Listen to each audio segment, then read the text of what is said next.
परम धाम ईश्वर की महिमा, परम धाम ईश्वर की महिमा, परम धाम में ईश्वर की महिमा। और पृथ्वी पर मानवों को शांति तथा शुभ आशा सदा सर्वदा।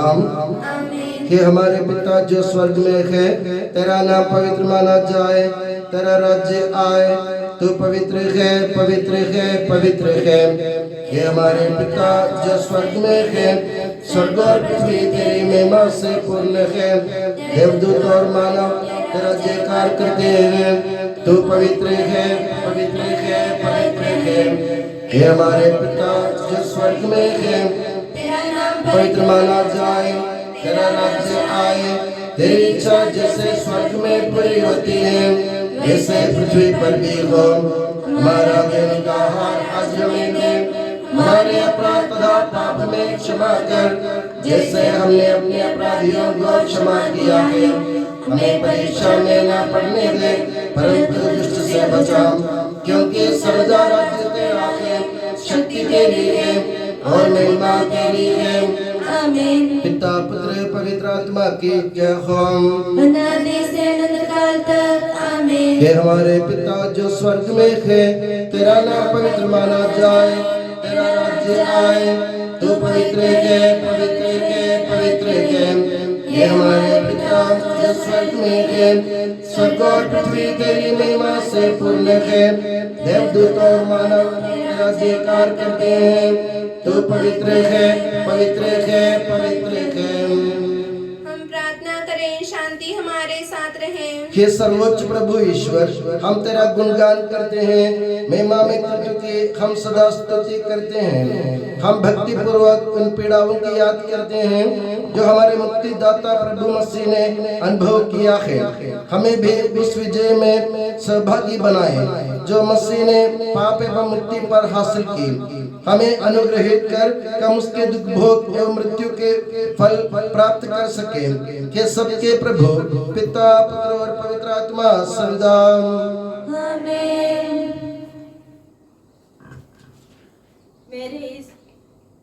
मेरे ईश्वर तूने मुझे क्यों त्याग दिया। मेरे ईश्वर मुझे उनके हाथों न छोड़ दे जो तेरा आदर नहीं करते। मेरे ईश्वर तूने मुझे क्यों त्याग दिया। मेरे ईश्वर मैं दिन में पुकारता हूँ और तू उत्तर नहीं देता। मैं रात में पुकारता हूँ और मुझे शांति नहीं मिलती, यद्यपि तू मंदिर में विराजमान है। इसराइल तेरा स्तुतिगान करता है। हमारे पूर्वजों को तेरा भरोसा था, उन्होंने तुझ पर भरोसा रखा और तूने उनका उद्धार किया। उन्होंने तेरी दुहाई दी और तूने उन्हें मुक्त किया। उनको तेरा भरोसा था और तूने उन्हें निराश नहीं होने दिया। परंतु मैं मनुष्य नहीं कीट हूँ, मनुष्यों द्वारा तिरस्कृत, लोगों द्वारा परित्यक्त हूँ। मुझे जो भी देखते हैं उपहास करते हैं, वे सिर हिलाते हुए मेरी हंसी उड़ाते हैं। उसने प्रभु पर भरोसा रखा, वही अब उससे बचाए। यदि वो उससे प्यार करता है वो उससे छुड़ाए। मुझसे दूर न जा, क्योंकि विपत्ति निकट है और मेरा कोई सहायक नहीं।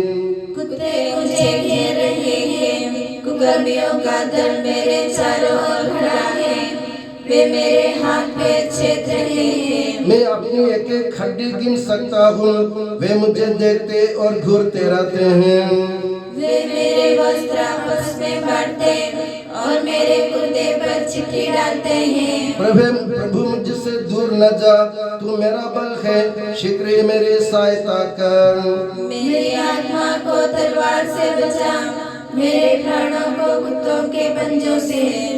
मुझे शेर के जबड़े से छुड़ा, मेरे प्राणों को जंगली सांडों के सींगों से। मैं अपने भाइयों के सामने तेरे नाम का बखान करूंगा। मैं सभाओं में तेरा स्तुतिगान करूंगा, क्योंकि उसने दीनहीन का तिरस्कार नहीं किया। उसे उसकी दुर्गति से घृणा नहीं हुई, उसने उससे अपना मुख नहीं छिपाया, उसने उसकी पुकार पर ध्यान दिया। मैं तुझसे प्रेरित होकर भरी सभा में तेरा गुणगान करूंगा। मैं प्रभु भक्तों के सामने अपनी मन्नतें पूरी करूंगा। जो दरिद्र हैं वे खाकर तृप्त हो जाएंगे। जो प्रभु की खोज में लगे हैं वे उसकी स्तुति करेंगे। उनका हृदय सदा सर्वदा जीवित रहे। समस्त पृथ्वी प्रभु का स्मरण करेगी और उसकी ओर अभिमुख हो जाएगी। सभी राष्ट्र उससे दंडवत करेंगे। क्योंकि प्रभु ही राजा है, वही राष्ट्रों का शासन करता है। हम प्रतिदिन ईश्वर का स्तुतिगान करते हैं। हम निरंतर तेरे नाम को धन्य कहेंगे। किंतु अब तूने हमें त्याग और अपमानित हमें दिया। अब तो हमारी सेनाओं का साथ नहीं रहता। हम अपने शत्रुओं के सामने से हटते हैं और वे जब चाहे हम पर छापा मारते हैं।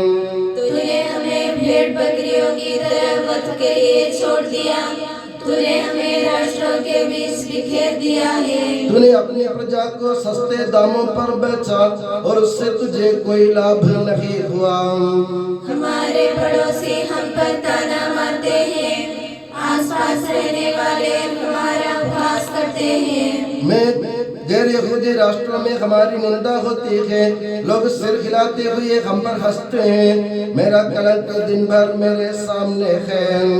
अपमान और निंदा सुनते सुनते मैं प्रतिरोध की कामना करने वाले शत्रुओं के सामने लज्जा के मारे अपना मुख छिपाता हूँ। ये सब होते हुए भी हमने तुझे नहीं भुलाया।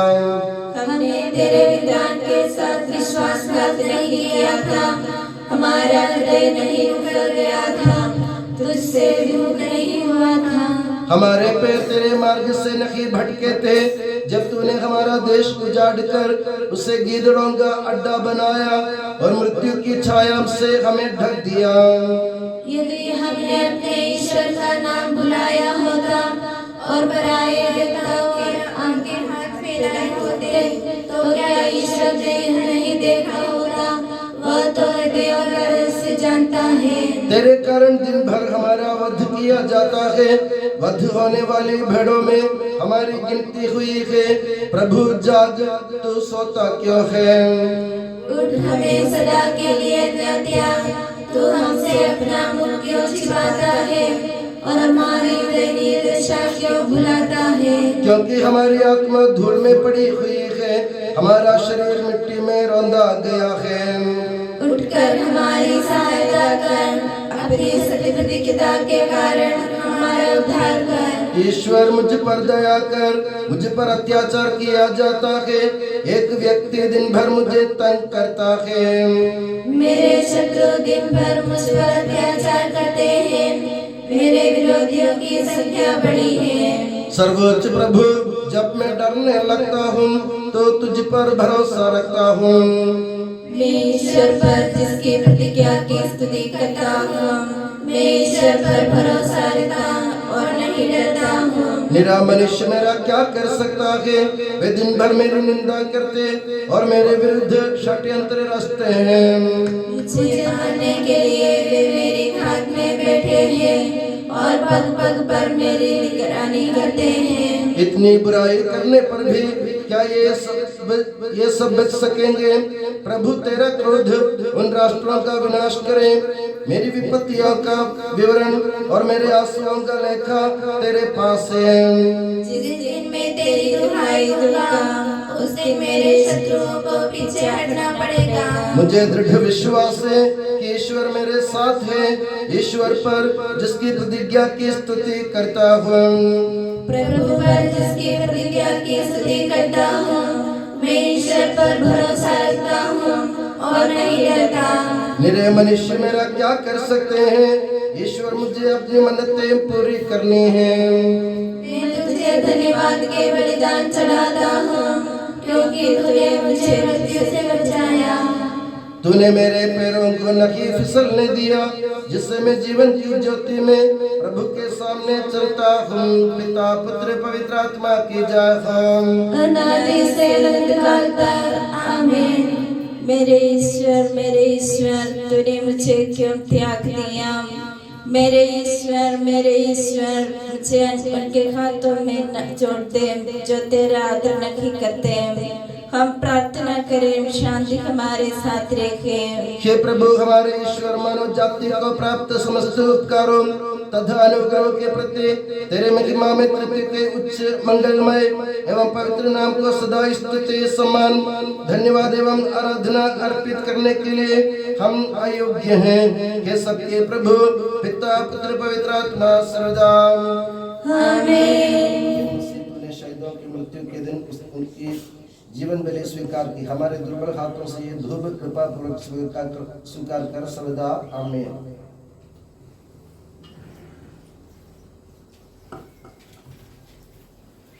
तेरे प्रत्येक उपकार तथा अनुग्रह का प्रतिदान हम कदापि नहीं कर सकते। तेरे अनुग्रह और सारी सहायता से संपन्न और दुल्हन की तरह अलंकृत तेरी कलीसिया में हम निरंतर तुझे धन्यवाद देते और तेरा गुणगान करते रहे।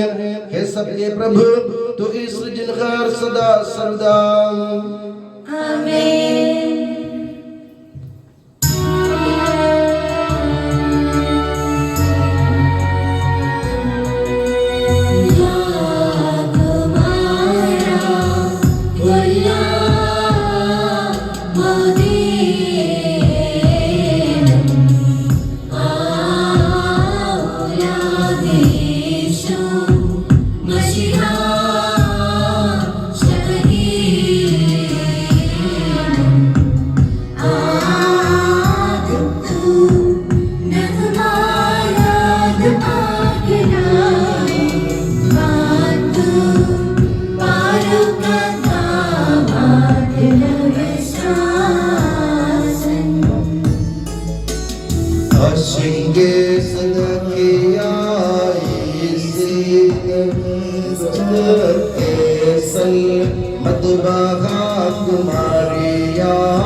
हे प्रभु वास्तव में तू हमारे शरीर को पुनर्जीवन देने वाला है, हमारी आत्मा का उद्धार करने वाला है और हमारे जीवन का सदा संरक्षण करने वाला है।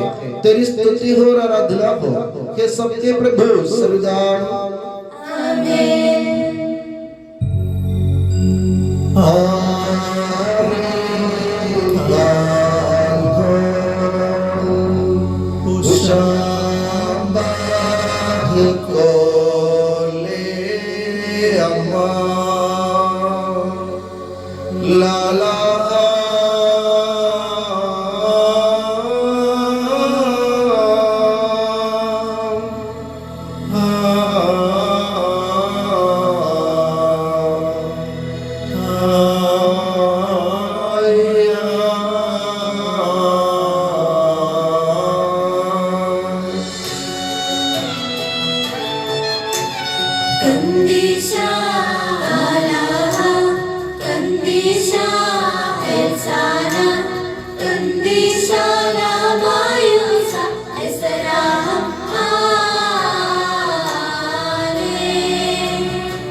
Kandisha alaha, Kandisha hailsana, Kandisha lamayosa, Yasraham alim. ജ്ഞാനം നാദം നാല് ആലം ആമേൻ ആമേൻ.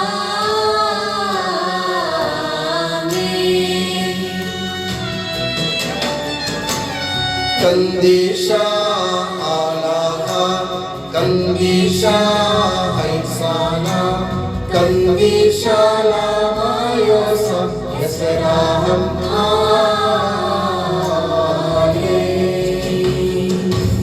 हम प्रार्थना करें शांति हमारे साथ रहे। हे पावन महिमामय शक्तिमान और अमर ईश्वर, तू भक्तजनों में संतुष्ट होकर निवास करता है।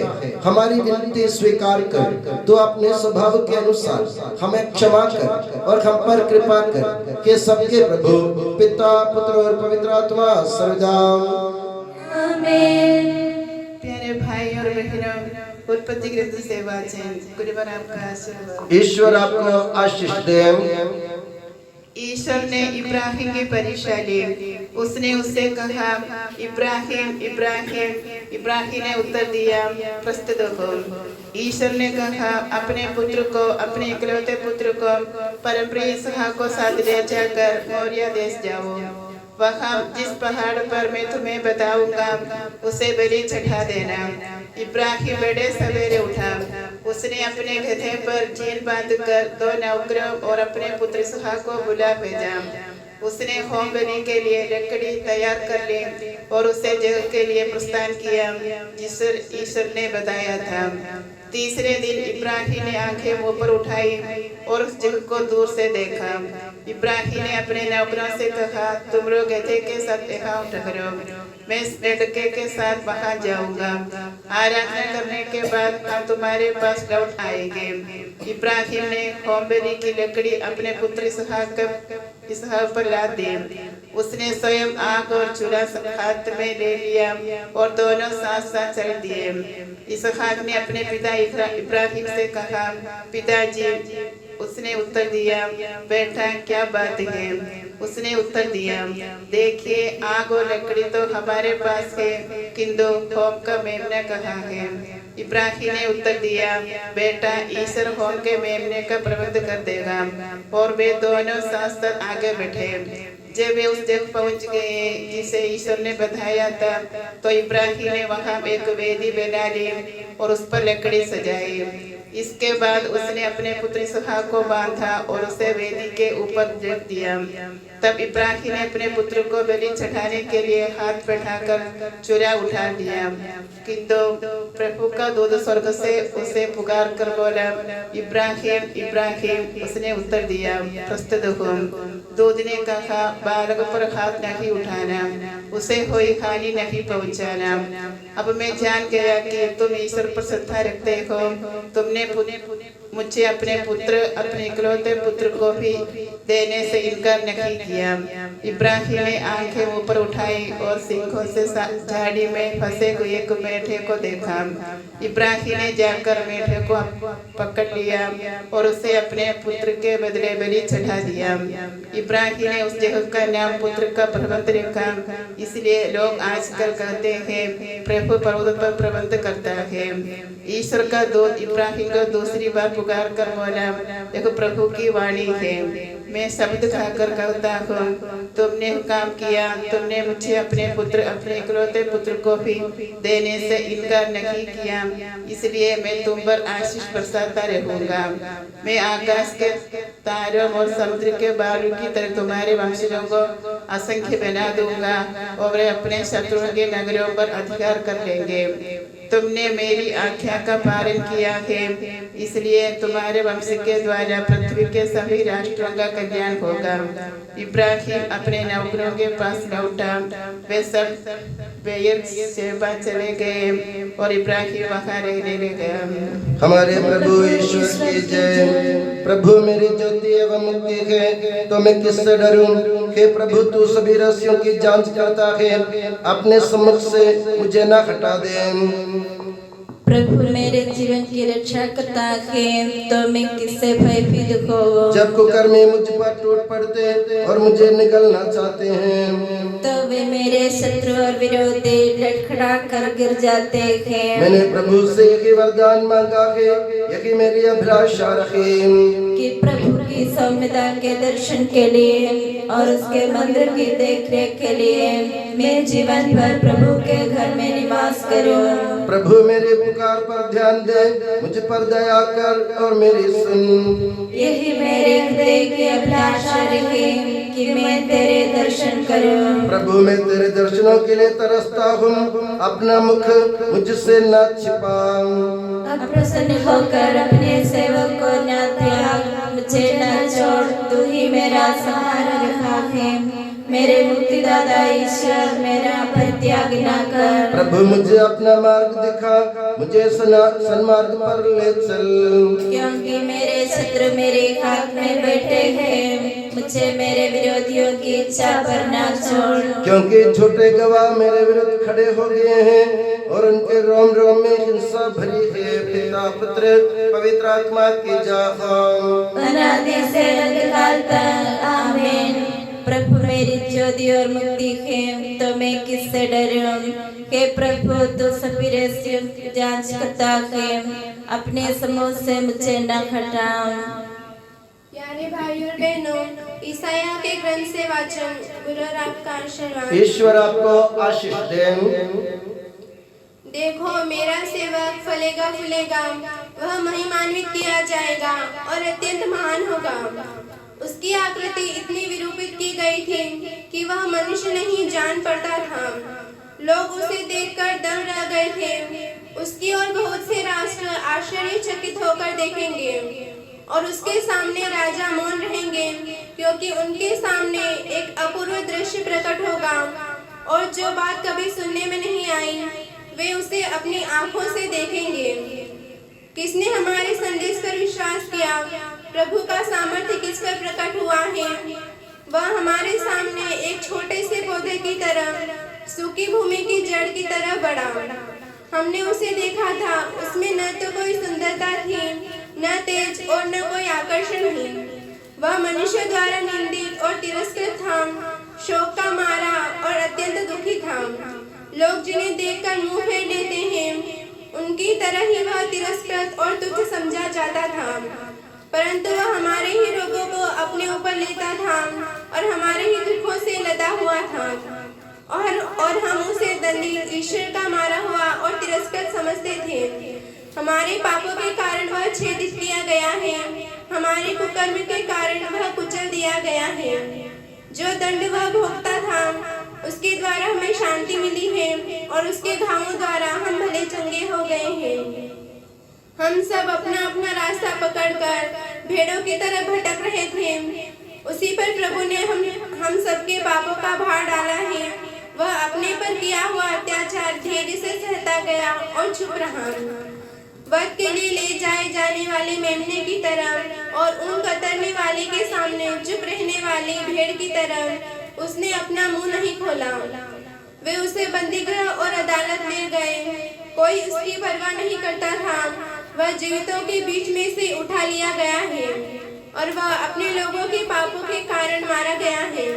यद्यपि उसने कोई अन्याय नहीं किया था और उसके मुंह से कभी छल कपट की बात नहीं निकली थी, फिर भी उसकी कब्र विधर्मियों के बीच बनाई गई और वह धन्यों के साथ दफनाया गया है। हमारे प्रभु ईश्वर की जय। हे प्रभु हमारे ईश्वर, हमारे मन को आलोकित कर, जिससे हम तेरे जीवनदायी और दिव्य आदेशों की मधुर वाणी ध्यान पूर्वक सुने।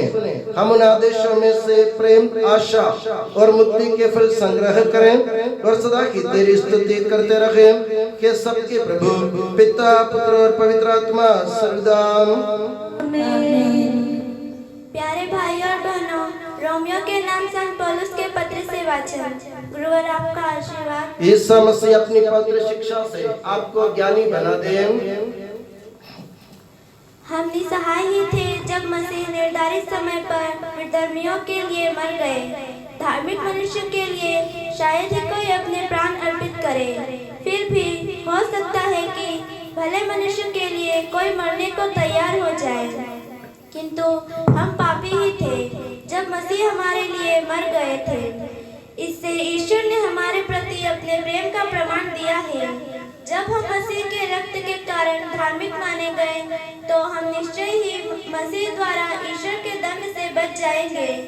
हम शत्रु ही थे जब ईश्वर के साथ हमारा मेल उसके पुत्र की मृत्यु द्वारा हो गया था, और उसके साथ मेल हो जाने के बाद उसके पुत्र के जीवन द्वारा निश्चय ही हमारा उद्धार होगा। इतना ही नहीं, अब तो हमारे प्रभु ईसा मसीह द्वारा ईश्वर से हमारा मेल हो गया है। इसलिए हम उन्हीं के द्वारा ईश्वर पर भरोसा रखकर आनंदित हैं। एक ही मनुष्य द्वारा संसार में पाप का प्रवेश हुआ और पाप द्वारा मृत्यु का। इस प्रकार मृत्यु सब मनुष्यों में फैल गई, क्योंकि सब पापी है। मूसा की संहिता से पहले संसार में पाप था, किंतु संहिता के अभाव में पाप का लेखा नहीं रखा जाता है। फिर भी आदम से लेकर मूसा तक मृत्यु उन लोगों पर भी राज्य करती रही जिन्होंने आदम की तरह किसी आज्ञा के उल्लंघन द्वारा पाप नहीं किया था। आदम आने वाले मुक्तिदाता का प्रतीक था। फिर भी आदम के अपराध तथा ईश्वर के वरदान में कोई तुलना नहीं है। यह सच है कि एक ही मनुष्य के अपराध के कारण बहुत से लोग मर गए, किंतु इस परिणाम से कहीं अधिक महान है ईश्वर का अनुग्रह और वह वरदान जो एक ही मनुष्य ईसा मसीह द्वारा सबों को मिला है। एक ही मनुष्य के अपराध तथा ईश्वर के वरदान में कोई तुलना नहीं है। एक के अपराध के फलस्वरूप दंडाज्ञा तो दी गई, किंतु बहुत से अपराधों के बाद जो वरदान दिया गया उसके द्वारा पाप से मुक्ति मिल गई है। हमारे प्रभु ईसा मसीह की जय। अपनी जनता को जीवन देने सर्वेश नंदन लाए जगने, बांधा है क्रूस में जगने उन्हें, बस गम ही जोड़ा है उनके मन में। बांधा है क्रूस में जगने उन्हें, बस गम ही जोड़ा है उनके मन में। गहरे अंधेरे में दी रोशनी, उतनी जमीन पे नभती ज्योति। बांधा है क्रूस में जगने उन्हें, बस गम ही जोड़ा है उनके मन में। बांधा है क्रूस में जगने उन्हें, बस गम ही जोड़ा है उनके मन में। हम खड़े हो और ध्यान पूर्वक पवित्र सुसमाचार सुनें। आप लोगों को शांति। और आपको भी संत लूकास द्वारा घोषित हमारे प्रभु ईसा मसीह का पवित्र सुसमाचार। हमारे प्रभु ईसा मसीह की जय। अभी हम प्रभु ईसा मसीह के दुख भोग या सहन और उनके पीड़ा सहन के बारे में विवरण सुनने जा रहे हैं। प्रभु ने किस प्रकार पीड़ा सहन किया था और उसके आखिरी में किस प्रकार प्रभु को क्रूस पर चढ़ाया गया था, उसका विवरण अभी हम सुनने जा रहे हैं। तो आप लोग शांति से अपनी जगह बैठे और आराम से इस अनुष्ठान में भाग लें। हमारे प्रभु ईसा मसीह के दुख भोग का वृत्तांत। देखो, सब करने के बाद ईसा अपने शिष्यों के साथ केंद्र लाने के उस पार गए। वे अपनी आदत के अनुसार अपने शिष्यों के साथ जैतून पहाड़ गए। वहाँ गेत्सेमनी नामक एक बारी थी। ईसा ने अपने शिष्यों के साथ वहाँ प्रवेश किया। तब उन्होंने शिष्यों से कहा, मैं जाकर प्रार्थना करूंगा, तुम यहाँ बैठे रहो और प्रार्थना करो, जिससे तुम परीक्षा में न पड़ो। वे पेट्रुस और जेबेदी के पुत्र याकूब और यूहन्ना के अपने साथ रहकर कुछ आगे बढ़े। वे भयभीत और व्याकुल होने लगे और उनसे बोले, मेरी आत्मा इतनी उदास है कि मैं मरने को हूँ। यहाँ ठहर जाओ और मेरे साथ जागते रहो। वे पत्थर फेंकने की दूर तक उनसे अलग हो गए। और घुटने टेक कर साष्टांग प्रणाम करते हुए इस प्रकार प्रार्थना की। मेरे पिता, यदि हो सके तो ये प्याला मुझसे टल जाए, फिर भी मेरी नहीं बल्कि तेरी इच्छा पूरी हो। जब वे शिष्यों के पास आए तब उन्हें सोया हुआ पाया। उन्होंने पेट्रो से पूछा, सिमोन, क्या तुम सो रहे हो? क्या तुम लोग घंटे भर भी मेरे साथ नहीं जाग सके? जागते रहो और प्रार्थना करते रहो, जिससे तुम परीक्षा में न पड़ो। आत्मा तो तत्पर है, परंतु शरीर दुर्बल। वे फिर दूसरी बार गए और उन्हीं शब्दों को दोहराते हुए प्रार्थना की, मेरे पिता, यदि ये प्याला मेरे पिए बिना नहीं टल सकता, तो तेरी ही इच्छा पूरी हो। लौटने पर उन्होंने अपने शिष्यों को फिर सोया हुआ पाया, क्योंकि उनकी आंखें भारी थीं। वे नहीं जानते थे कि क्या उत्तर दें। ईसा तीसरी बार उन्हें छोड़कर प्रार्थना करने गए। वे उन्हीं शब्दों को दोहराते रहे। तब उन्हें स्वर्ग का एक दूत दिखाई पड़ा, जिसने उनको ढाढ़स बंधाया। वे प्राण पीड़ा में पड़ने के कारण और फिर एकाग्र होकर प्रार्थना करते रहे। उनका पसीना रक्त की बूंदों की तरह धरती पर टपकता रहा। वे प्रार्थना के बाद उठकर तीसरी बार शिष्यों के पास आए। वे तब भी उदासी के कारण सोए हुए थे। उन्होंने उनसे कहा, क्या अब तक सो रहे हो? अब तक आराम कर रहे हो? देखो, वो घड़ी आ गई है जब मानव पुत्र पापियों के हवाले कर दिया जाएगा। उठो, हम चले। मेरा विश्वासघाती निकट आ गया है। उनके विश्वासघाती दोस्त यूदस को वक़्त मालूम थे, क्योंकि ईसा अक्सर अपने शिष्यों के साथ वहां जाया करते थे। यूदस पलटन और महायाजकों तथा फरीसियों के भेजे हुए प्यादों के साथ वहां आ पहुंचा। वे लोग लाठें, मसाले, तलवारें तथा लाठियां लिए थे। ईसा ये कह रहे थे कि 12 में से एक यूदस वहां आ पहुंचा।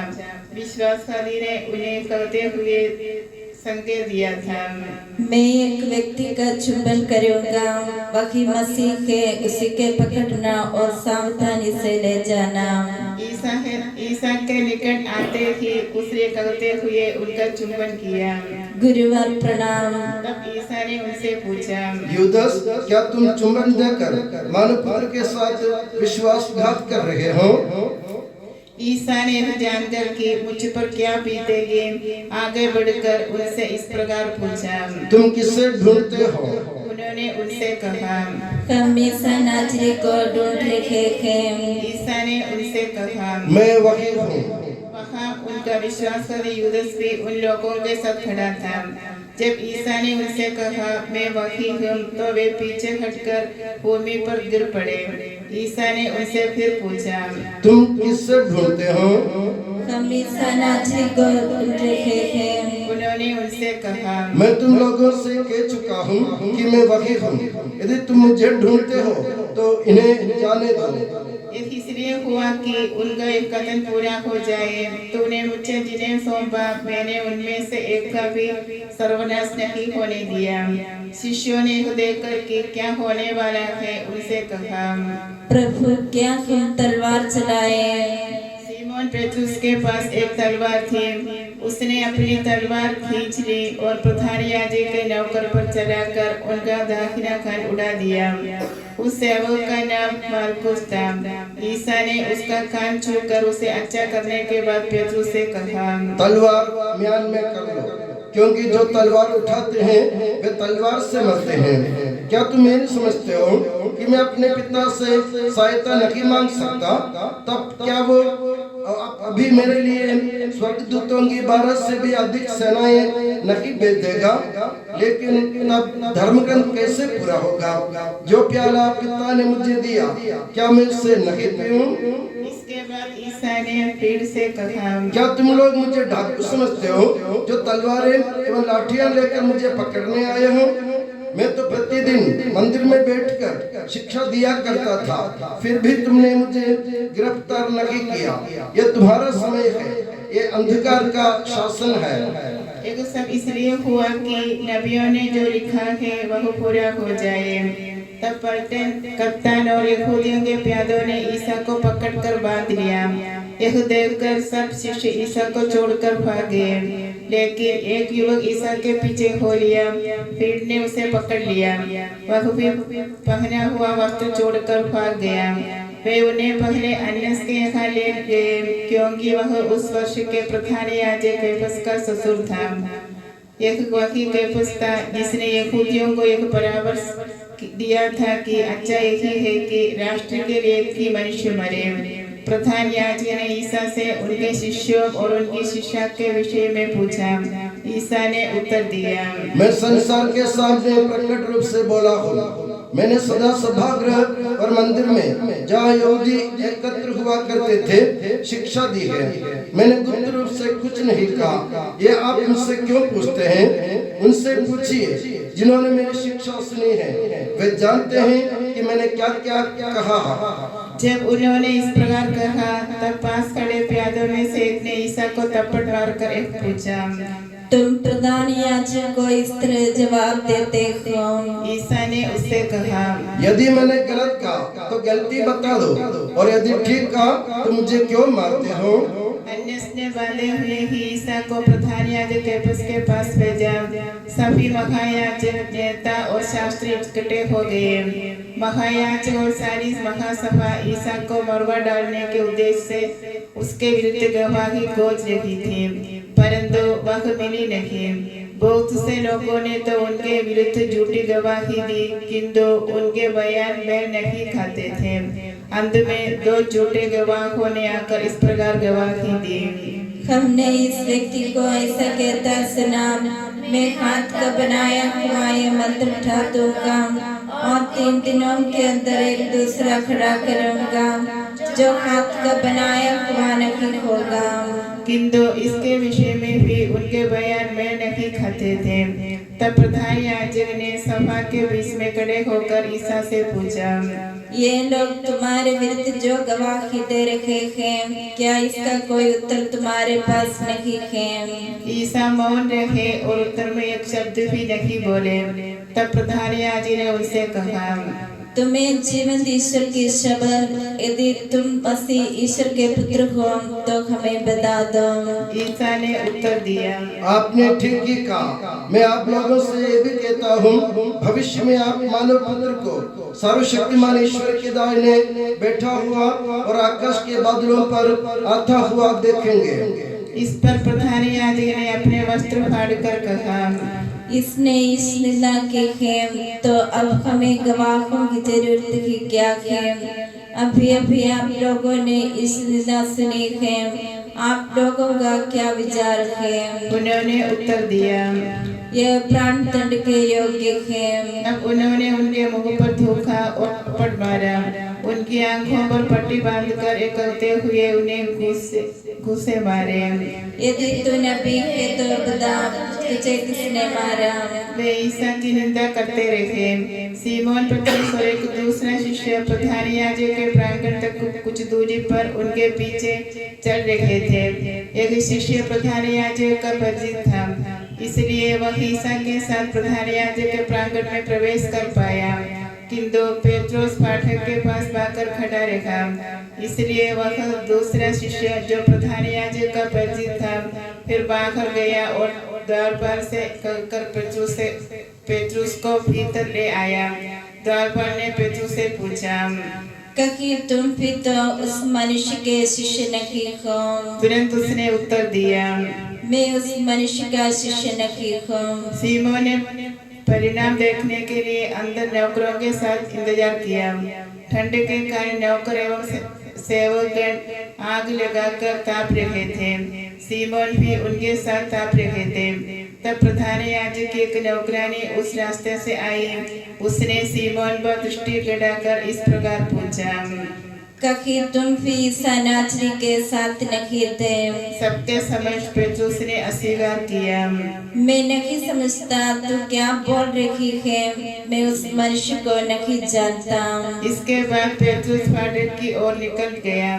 उसी समय मुर्गे ने बांग दी। थोड़ी देर बाद आसपास खड़े लोग पेट्रोस के पास आए और बोले, निश्चय कि तुम भी उन्हीं लोगों में से एक हो, ये तो तुम्हारी बोली से ही स्पष्ट है। तब पेट्रुस को उसने और शब्द खाकर इस प्रकार कहा, मैं उस मनुष्य को जानता ही नहीं। प्रधान याजक के नौकर और उस व्यक्ति के संबंधी ने जिसका कान पेट्रुस ने उठा दिया था पेट्रुस से कहा, क्या मैंने तुमको उसके साथ बारी में नहीं देखा था?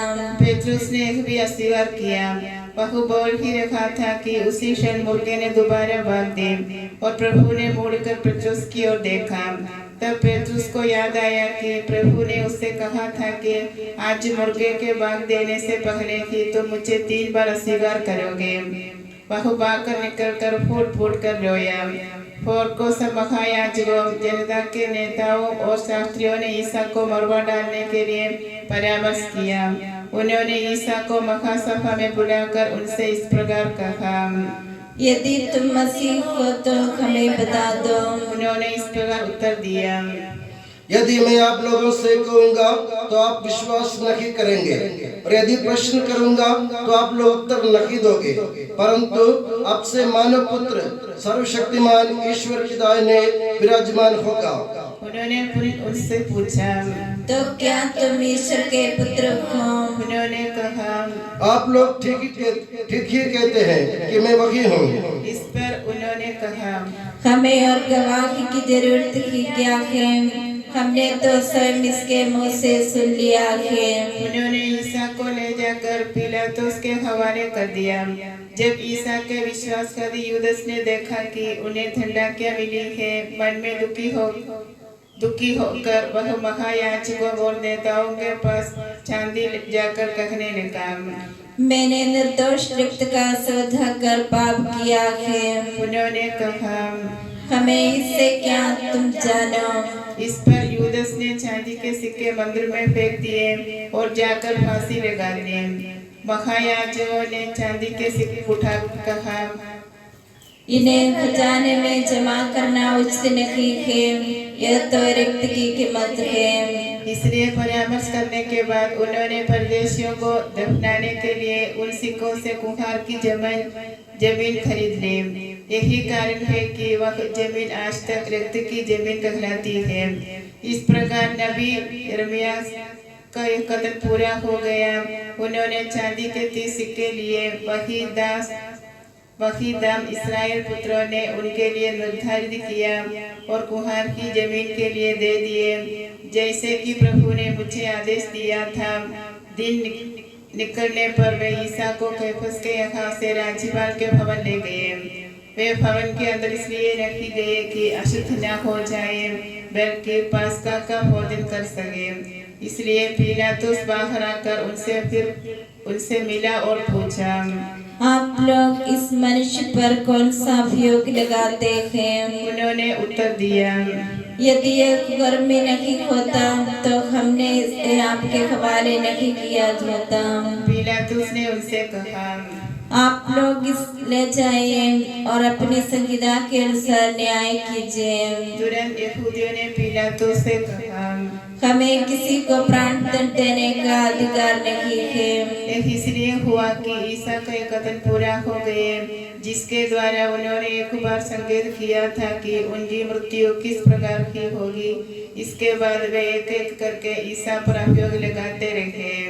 हमें पता चला कि यह मनुष्य हमारी जनता में विद्रोह फैलाता है, कैसर को कर देने से लोगों में मना करता और अपने को मसीह राजा कहता है। तब पिलातुस ने भवन में जाकर ईसा को बुला भेजा और उनसे पूछा, क्या तुम यहूदियों के राजा हो?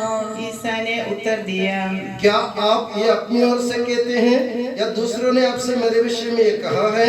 पिलातुस ने कहा, क्या मैं यहूदी हूँ? तुम्हारे लोगों और महायाजकों ने तुम्हें मेरे हवाले किया, तुमने क्या किया है? तब ईसा ने उत्तर दिया, मेरा राज्य इस संसार का नहीं है।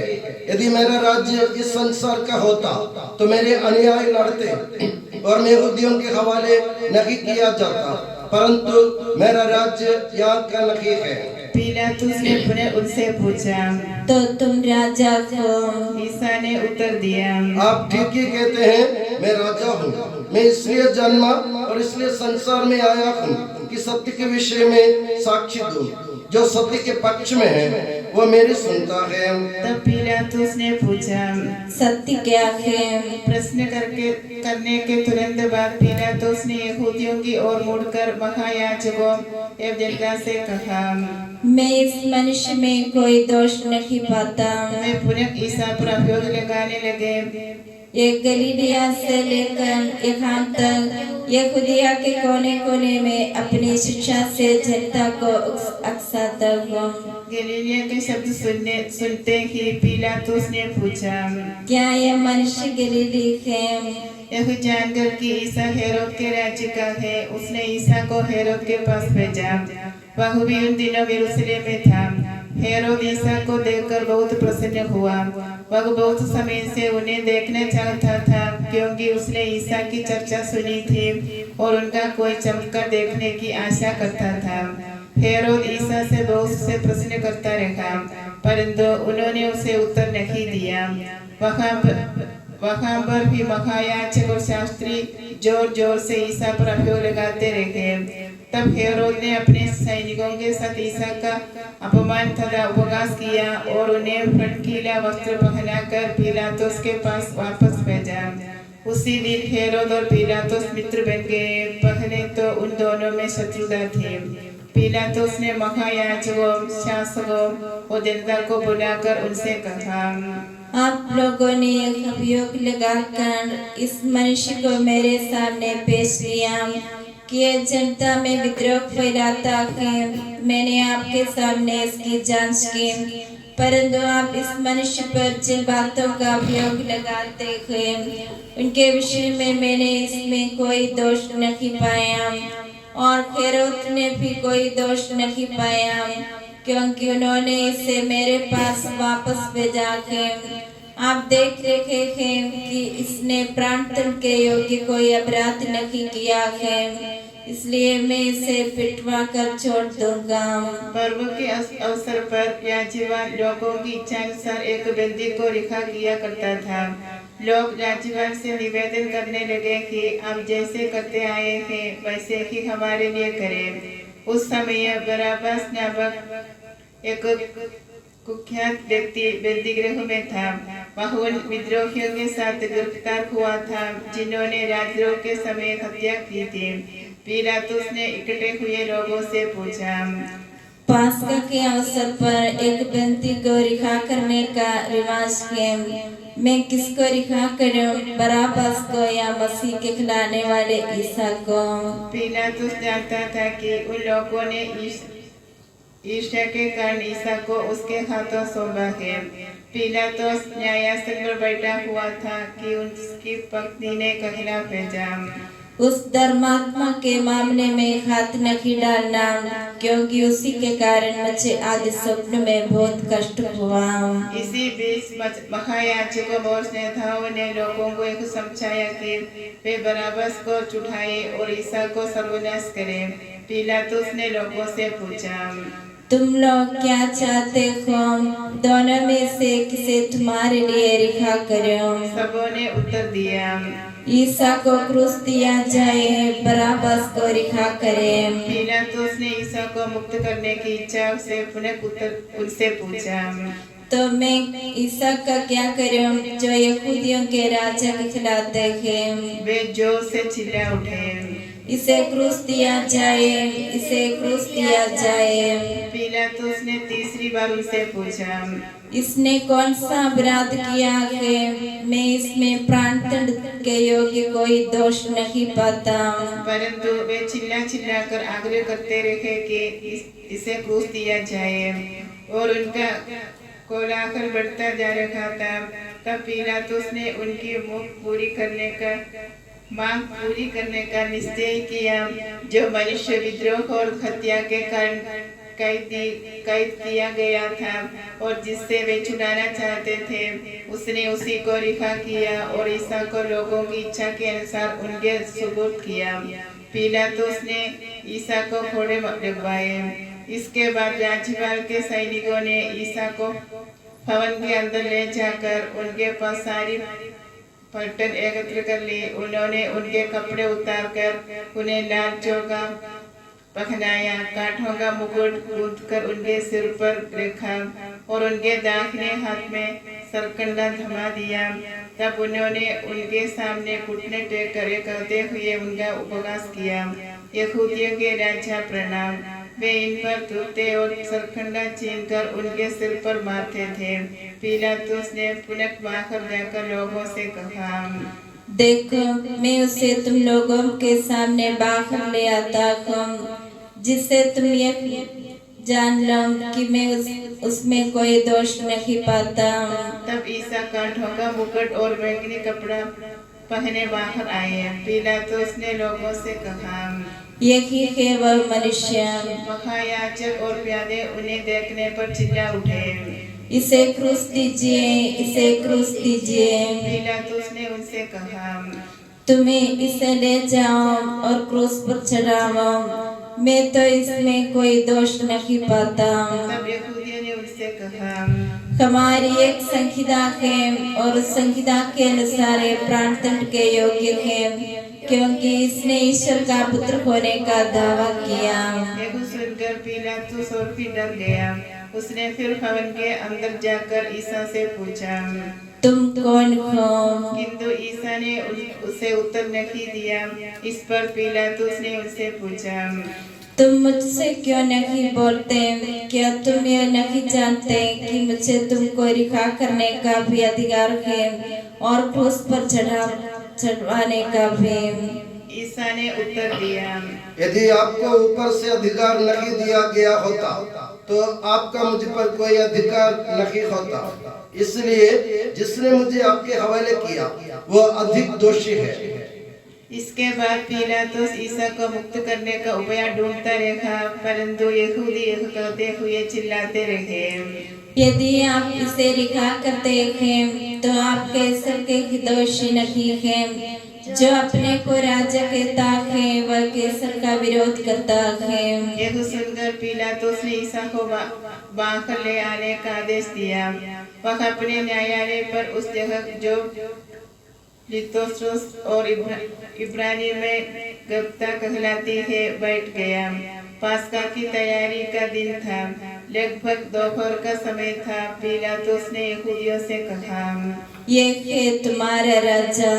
इस पर वे चिल्ला उठे, इसे ले जाइए, इसे ले जाकर क्रूस दीजिए। पिलातुस ने उनसे पूछा, क्या मैं तुम्हारे राजा को क्रूस पर चढ़ावा दूं? महायाजकों ने उत्तर दिया, कैसर के बिना हमारा कोई राजा नहीं। पिलातुस ने देखा कि मेरी एक भी नहीं चलती, उल्टे हंगामा होता जा रहा है। उसने पानी मांगकर लोगों के सामने हाथ धोए और कहा, मैं इस धर्मात्मा के रक्त का दोषी नहीं हूँ। सारी जनता ने उत्तर दिया, इसका रक्त हम पर और हमारी संतान पर। पिलातुस ने ईसा को क्रूस पर चढ़ाने के लिए उनके हवाले कर दिया। सिपाहियों ने लाल चोगा उतारकर उन्हें उनके निजी कपड़े पहनाकर क्रूस पर चढ़ाने ले गया। ईसा क्रूस ढोते हुए खोपड़ी की जगह नामक स्थान की ओर चले। इब्रानी में उसका नाम गोलगोथा है। रास्ते में कुरेनी निवासी सीमोन से उनकी मुलाकात हुई, जो सिकंदर और रूफस का पिता था। वह खेत से लौट रहा था। उन्होंने ईसा का क्रूस उठाने के लिए उसको बाध्य किया। उन्होंने सीमोन पर क्रूस रख दिया, जिससे वह ईसा के पीछे ले चले। लोगों की भारी भीड़ उनके पीछे पीछे चल रही थी। उनमें नारियां भी थी, जो अपनी छाती पीटते हुए उनके लिए विलाप कर रही थी। ईसा ने उनकी ओर मुड़कर कहा, यरूशलेम की बेटियों, मेरे लिए मत रो, अपने लिए और अपने बच्चों के लिए रो, क्योंकि वे दिन आ रहे हैं जब लोग कहेंगे, धन्य है वे स्त्रियां जो बांझ हैं, धन्य है वे गर्भ जिन्होंने प्रसव नहीं किया। और धन्य के वे स्तन जिन्होंने दूध नहीं पिलाया। तब लोग पहाड़ों से कहने लगेंगे, हम पर गिर पड़ो और पहाड़ियों से हमें ढक लो, क्योंकि यदि हरी लकड़ी का हाल यह है तो सूखी का क्या होगा। वे ईसा के साथ 2 कुकर्मियों को भी प्रार्थना के लिए ले जा रहे थे। गोलखोता पहुंचने पर लोगों ने ईसा को पित्त मिली हुई अंगूरी पीने को दी। उन्होंने उसे चख तो लिया, लेकिन उसे पीने अस्वीकार किया। तब उन्होंने ईसा को क्रूस पर चढ़ाया। ईसा के साथ ही 2 डाकुओं को भी क्रूस पर चढ़ाया, एक को उनके दाएं और दूसरे को उनके बाएं। इस प्रकार धर्मयुद्ध के कथन पूरा हो गया। उसकी गिनती कुकर्मियों में हुई। मैं मनुष्य नहीं कीट हूँ, मनुष्यों द्वारा तिरस्कृत, लोगों द्वारा परित्यक्त। मुझे जो भी देखते हैं मेरा उपहास करते हैं। वे सिर खिलाते हुए मेरी हंसी उड़ाते हैं। उसने प्रभु पर भरोसा रखा, वही अब उसे बचाए।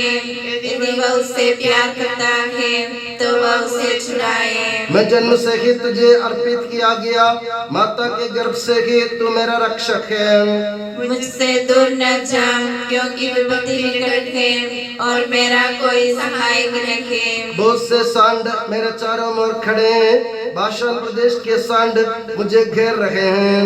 वे भूखे और लड़ते सिंह की तरह मुझे फाड़ खाने के लिए खड़े हैं। मैं पानी की तरह बह गया, मेरी सब हड्डियां जोर से उखड़ गई है। मेरा हृदय मोम की तरह मेरे सीने में बिखर रहा है। मेरी शक्ति ठीकरे की तरह सूख गई, मेरी जिह्वा तालू से चिपक गए।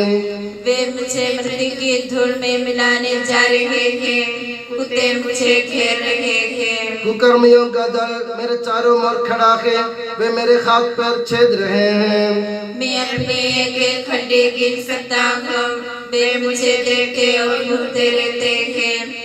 वे मेरे वस्त्र आपस में बांटते और मेरे कुत्ते पर चिट्ठी डालते हैं। उन्होंने ईसा को 3 बजे क्रूस पर चढ़ाया। क्रूस पर टंगे हुए उन्होंने कहा, पिता इन्हें क्षमा कर, क्योंकि ये नहीं जानते कि ये क्या कर रहे हैं। ईसा के नाम पर जो अभियोग था वह क्रूस पर लगा था, जो पिलातुस ने लिखवाया था। वह किस प्रकार था, ईसा नाज़रेत यहूदियों का राजा। बहुत से यहूदियों ने एक दोष पत्र पढ़ा, क्योंकि वह स्थान जहाँ ईसा क्रूस पर चढ़ाए गए थे शहर के पास ही था, और दोष पत्र इब्रानी, लातीनी और यूनानी भाषाओं में लिखा हुआ था। इसलिए महायाजक ने पिलातुस से कहा, आप यह नहीं लिखिए यहूदियों का राजा, बल्कि उसने कहा कि मैं यहूदियों का राजा हूँ। पिलातुस ने उत्तर दिया, मैंने जो लिख दिया सो लिख दिया। ईसा को क्रूस पर चढ़ाने के बाद सैनिकों ने उनके कपड़े 4 भागों में बांट दिए। उनका कुर्ता ऊपर से नीचे तक पूरा का पूरा बुना हुआ था। इसलिए उन्होंने कहा, हम इसे नहीं फाड़े, चिट्ठी डालकर देखें कि ये किसे मिलता है। यह इसलिए हुआ कि धर्मयुद्ध के कथन पूरा हो जाए। उन्होंने मेरे कपड़े आपस में बांट लिए और मेरे वस्त्र पर चिट्ठी डाली। सैनिकों ने ऐसा ही किया। सैनिक उन पर पखना देने बैठे। जनता खड़ी होकर एक सब देख रही थी। उधर से आने जाने वाले लोग ईसा की निंदा करते और सिर हिलाते हुए कहते थे, तुम मंत्र कर 3 दिनों के अंदर फिर बना देता है नाम, तो अपने को बचाओ।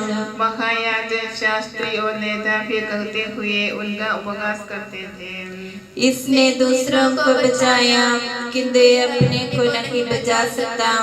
ये तो इस्राएल का राजा है। अब ये क्रूस से उतरे तो हम इसमें विश्वास करेंगे।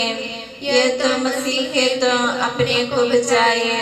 इसे ईश्वर का भरोसा था, यदि इस पर ईश्वर प्रसन्न हो तो इसे छुड़ाए। इसने तो कहा है कि मैं ईश्वर का पुत्र हूँ। सैनिकों ने भी उनका उपहास किया। वे पास आकर उन्हें खट्टी अंगूरी देते हुए बोले, यदि तू यहूदियों का राजा है तो अपने को बचा। क्रूस पर चढ़ाए हुए भूगर्मियों में एक ने इस प्रकार ईसा की निंदा करते हुए कहा, यदि तू मसीह है तो अपने को और हमें बचा। लेकिन दूसरे ने उससे इस प्रकार डांटा, क्या तुझे ईश्वर का भी डर नहीं है? तुम भी तो वही दंड भोग रखा है। हमारा दंड न्याय संगत है, क्योंकि हम अपने करने का फल भोग रहे हैं, पर इन्होंने कोई अपराध नहीं किया है। तब उसने ईसा से इस प्रकार कहा, ईसा, जब आप अपने राज्य में आएंगे तो मुझे याद कीजिएगा। ईसा ने उससे कहा, मैं तुमसे ये कहता हूँ, तुम आज ही परलोक में मेरे साथ होगे। ईसा की माता, उसकी बहन क्लेयोपास की पत्नी मरियम और मरियम मगदलेना उनके क्रूस के पास खड़ी थी। ईसा ने अपनी माता को और उनके पास उनके उस शिष्यों को जो वे प्यार करते थे देखा। उन्होंने अपनी माता से कहा, भद्रे, ये आपका पुत्र है। इसके बाद उन्होंने उस शिष्य से कहा, ये तुम्हारी माता है। उस समय से उस शिष्य ने उसे अपने एकम आश्रय दिया। दोपहर से तीसरे पहर तक पूरे प्रदेश पर अंधेरा छाया रहा। लगभग तीसरे पहर ईसा ने ऊंचे स्वर से पुकारा, एली एली लेमा सबक्तानी, मेरे ईश्वर तूने मुझे क्यों त्याग दिया है। एक सुनकर पास खड़े लोगों ने कहा, ये एलियस को बुला रखा है। तब ईसा ने जानकर कि अब सब कुछ पूरा हो चुका है, धर्मग्रंथ का लेखा पूरा करने के उद्देश्य से कहा, मैं प्यासा हूँ। वहाँ खट्टी अंगूरी से भरे एक पात्र रखा हुआ था।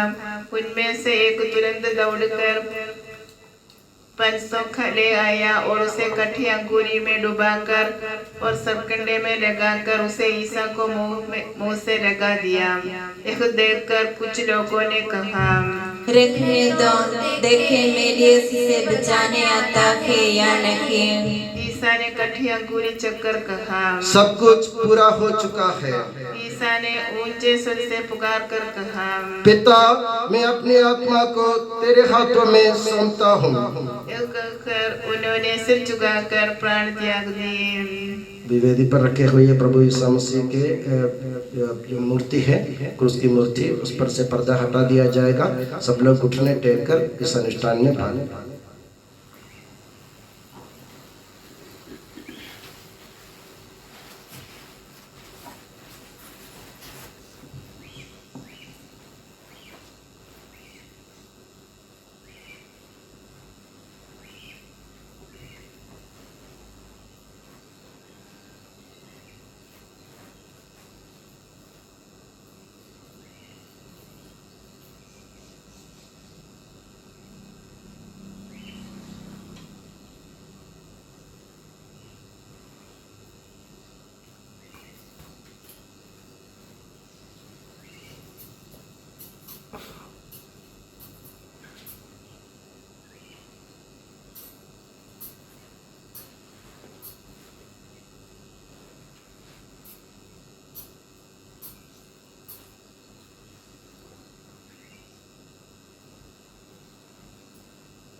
क्रूस द्वारा मर्त्य को मुक्त करने वाले, झुक के चरणों में तेरे नमन करते हैं। क्रूस द्वारा मर्त्य को मुक्त करने वाले, झुक के चरणों में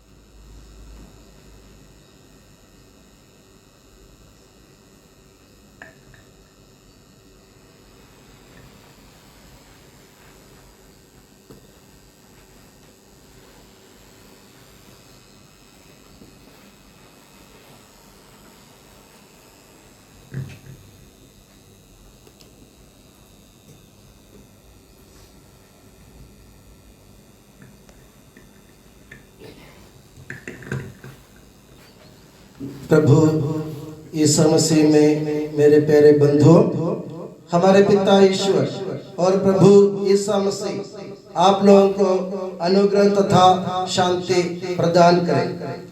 जैसे आप सबको विदित है, आज पुण्य शुक्रवार है या पवित्र शुक्रवार जिसे अपन कहते हैं, और अंग्रेजी भाषा में इस दिन को गुड फ्राइडे कहते हैं। गुड फ्राइडे मतलब अच्छा शुक्रवार। तो आज के दिन दुनिया के मुक्तिदाता प्रभु यीशु मसीह के पीड़ा सहन और मृत्यु की हम याद करते हैं। आप जानते हैं कि प्रभु यीशु मसीह ईश्वर के पुत्र है और स्वयं ईश्वर है, और यीशु मसीह को पिता ईश्वर ने इस दुनिया में इसलिए भेजा कि हम पापी लोगों को मुक्ति प्रदान करें, हमारे मन में शांति लाए। जो अशांत है, जिनके मन में शांति नहीं है, जिनके परिवार में सुख नहीं है, जो दुख में डूबे हुए हैं, उन सबों का तारण करने के लिए, उनको तारने के लिए पिता ईश्वर ने अपने पुत्र यीशु मसीह को इस दुनिया में भेजा।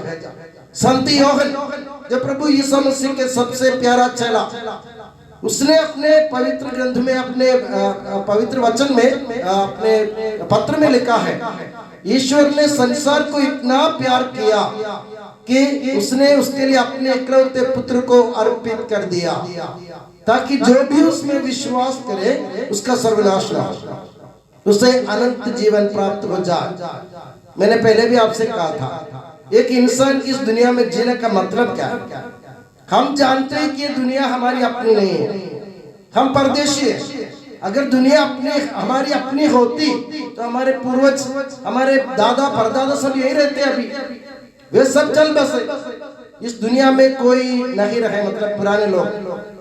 अभी हम भी चले जाएंगे, तो हम इस दुनिया को अपनी दुनिया कैसे कह सकते हैं। तो हमारा असली देश क्या है?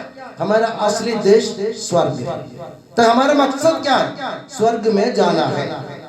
आप हिंदू लोगों से पूछे, वे लोग बोले मुझे वैकुंठ जाना है, और मुस्लिम से पूछे वे बोलेंगे मुझे जन्नत जाना है, और ईसाई से पूछे वे लोग बोलेंगे हमको स्वर्ग राज्य जाना है।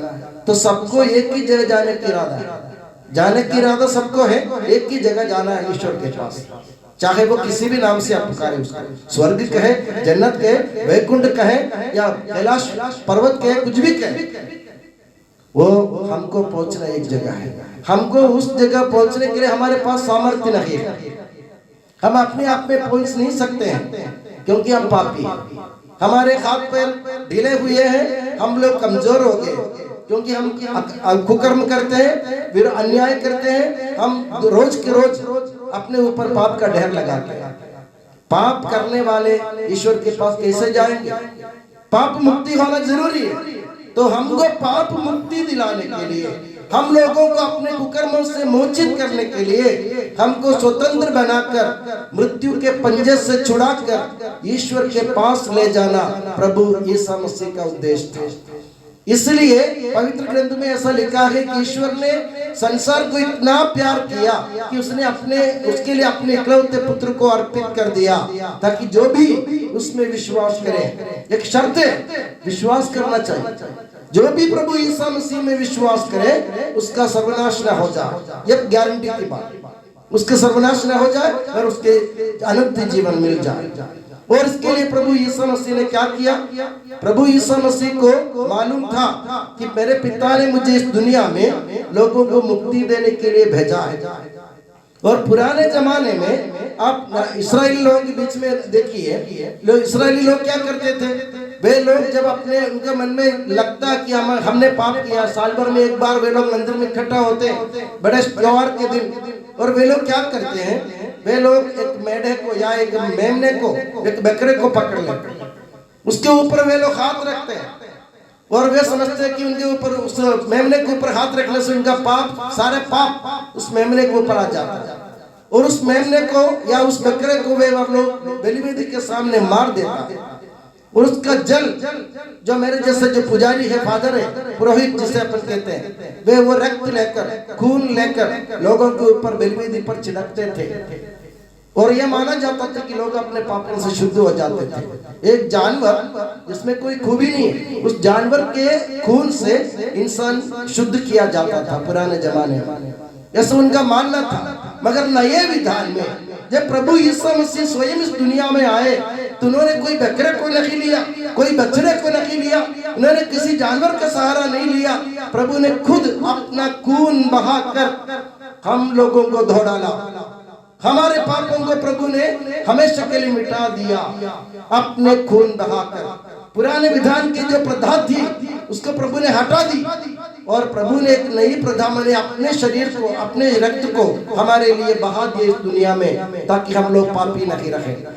प्रभु यीशु मसीह ने अपने चेलों से कहा कई बार, मेरे पिता के यहाँ बहुत से निवास स्थान है, मेरे पिता के यहाँ बहुत से निवास स्थान है, मैं वहां जाकर तुम्हारे लिए स्थान का प्रबंध करने के बाद फिर आऊंगा और तुम्हें अपने पिता के पास ले जाऊंगा। तो जो भी प्रभु में विश्वास करेगा बाकी प्रभु के साथ जा पाएगा। तो आज के दिन हमको यह समझना है, ये शुक्रवार, पुण्य शुक्रवार मतलब इसका मतलब क्या होता है? पुण्य शुक्रवार उस घटना की याद है जहाँ स्वयं ईश्वर सृष्टिकर्ता अपने सृष्टि के लिए मरने को तैयार हो जाता है। मैंने कल भी कहा था ना, दुनिया की प्रथा क्या, अभी दुनिया में क्या चल रहा है, क्या आलम है दुनिया में। आप जानते हैं खुदा के नाम पर, ईश्वर के नाम पर, भगवान के नाम पर लोग आपस में लड़ते रहते हैं। ईश्वर के नाम पर लड़ना भिड़ना मारना, क्या ईश्वर यही चाहते हैं हमसे? कोई ईश्वर ऐसा चाहता है कि मेरे लिए मेरी प्रजा मर जाए? कोई ईश्वर नहीं चाहता है। इसलिए ईसा मसीह ने इसका प्रमाण दिया। ईश्वर ये नहीं चाहता कि तुम लोग मरो, मेरे लिए काट पीट के मरना तुम्हारे लिए ठीक नहीं है। अगर तुम आपस में काट पीट के मरोगे, तुम एक दूसरे से भिड़कर मर जाओगे, लड़कर मर जाओगे, तो मेरे पिता का दिल दुखी होगा। इसलिए प्रभु यीशु मसीह ने कहा तुम लोग जिंदा रहो, मैं तुम्हारे लिए मरूंगा, तुम्हारे लिए शांति लाऊंगा, तुम्हारे लिए मैं अपने सुर सौभाग्य तुम्हें प्रदान करूंगा। बस इतना है कि तुम लोग मुझ में विश्वास करो। मेरे प्यारे बंधु, पुण्य शुक्रवार मनाते वक्त हमें सोचने की बात यह है, हमें 2-3 लोगों के मैं आपके सामने आज आपसे चर्चा करना चाहता हूँ। 2-3 लोगों के बारे में। प्रभु यीशु मसीह के पीड़ा सहन के बारे में विवरण आपने सुना, आप लोगों ने कुछ सुना, कुछ समझ में आया, कुछ समझ में नहीं आया होगा।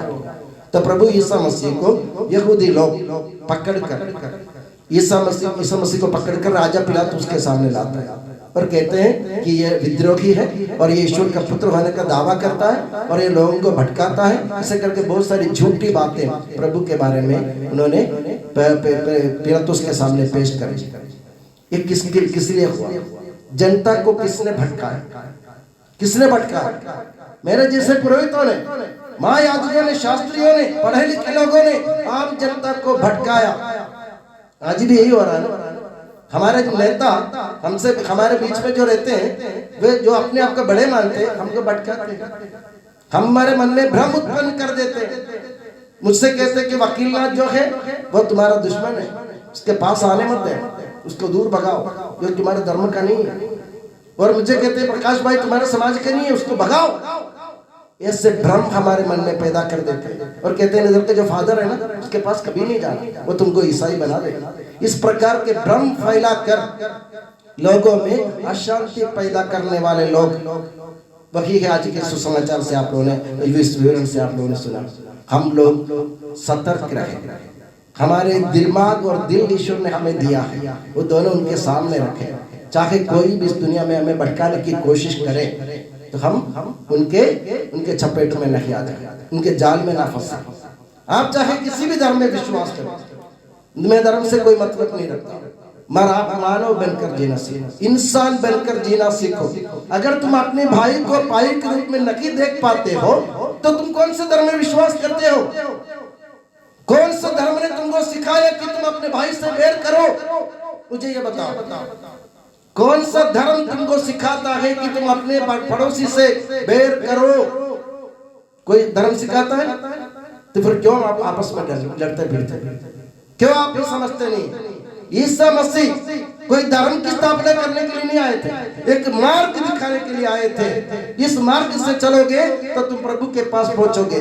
वो मार्ग क्या है? शांति का मार्ग है, प्रेम का मार्ग है और आपसी भाईचारा का मार्ग, एक दूसरे को साथ में ले चलने का मार्ग है। प्रभु यीशु मसीह चाहते तो स्वर्ग में बैठे हुए भी हमको ऊपर बुला सकते थे, क्योंकि वो ईश्वर है। यीशु मसीह ने क्या सोचा? मैं इनके बीच में जाऊंगा, इंसान के बीच में जाकर उनकी तकलीफों में, पीड़ाओं में, उनके दर्द में, दुख में सब में शामिल हो जाऊंगा।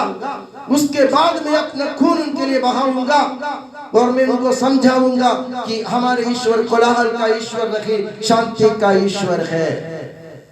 आपने कभी सुना कि प्रभु यीशु मसीह ने किसी के साथ मारपीट की? क्या प्रभु यीशु मसीह के चेलों ने किसी के साथ मारपीट की? नहीं हो सकता है। आज के विवरण में आपने सुना ना, जब प्यादे प्रभु यीशु मसीह को पकड़ने के लिए उस बगीचे में आए थे जहां वे प्रार्थना कर रहे थे, तो पेत्रुस ने क्या किया? पेत्रुस कौन है? प्रभु यीशु मसीह के चेलों में सबसे प्रमुख। पेत्रुस ने क्या किया था? पेत्रुस ने तलवार उठाकर उस प्यादे के कान उड़ा दिया, उसको काट दिया।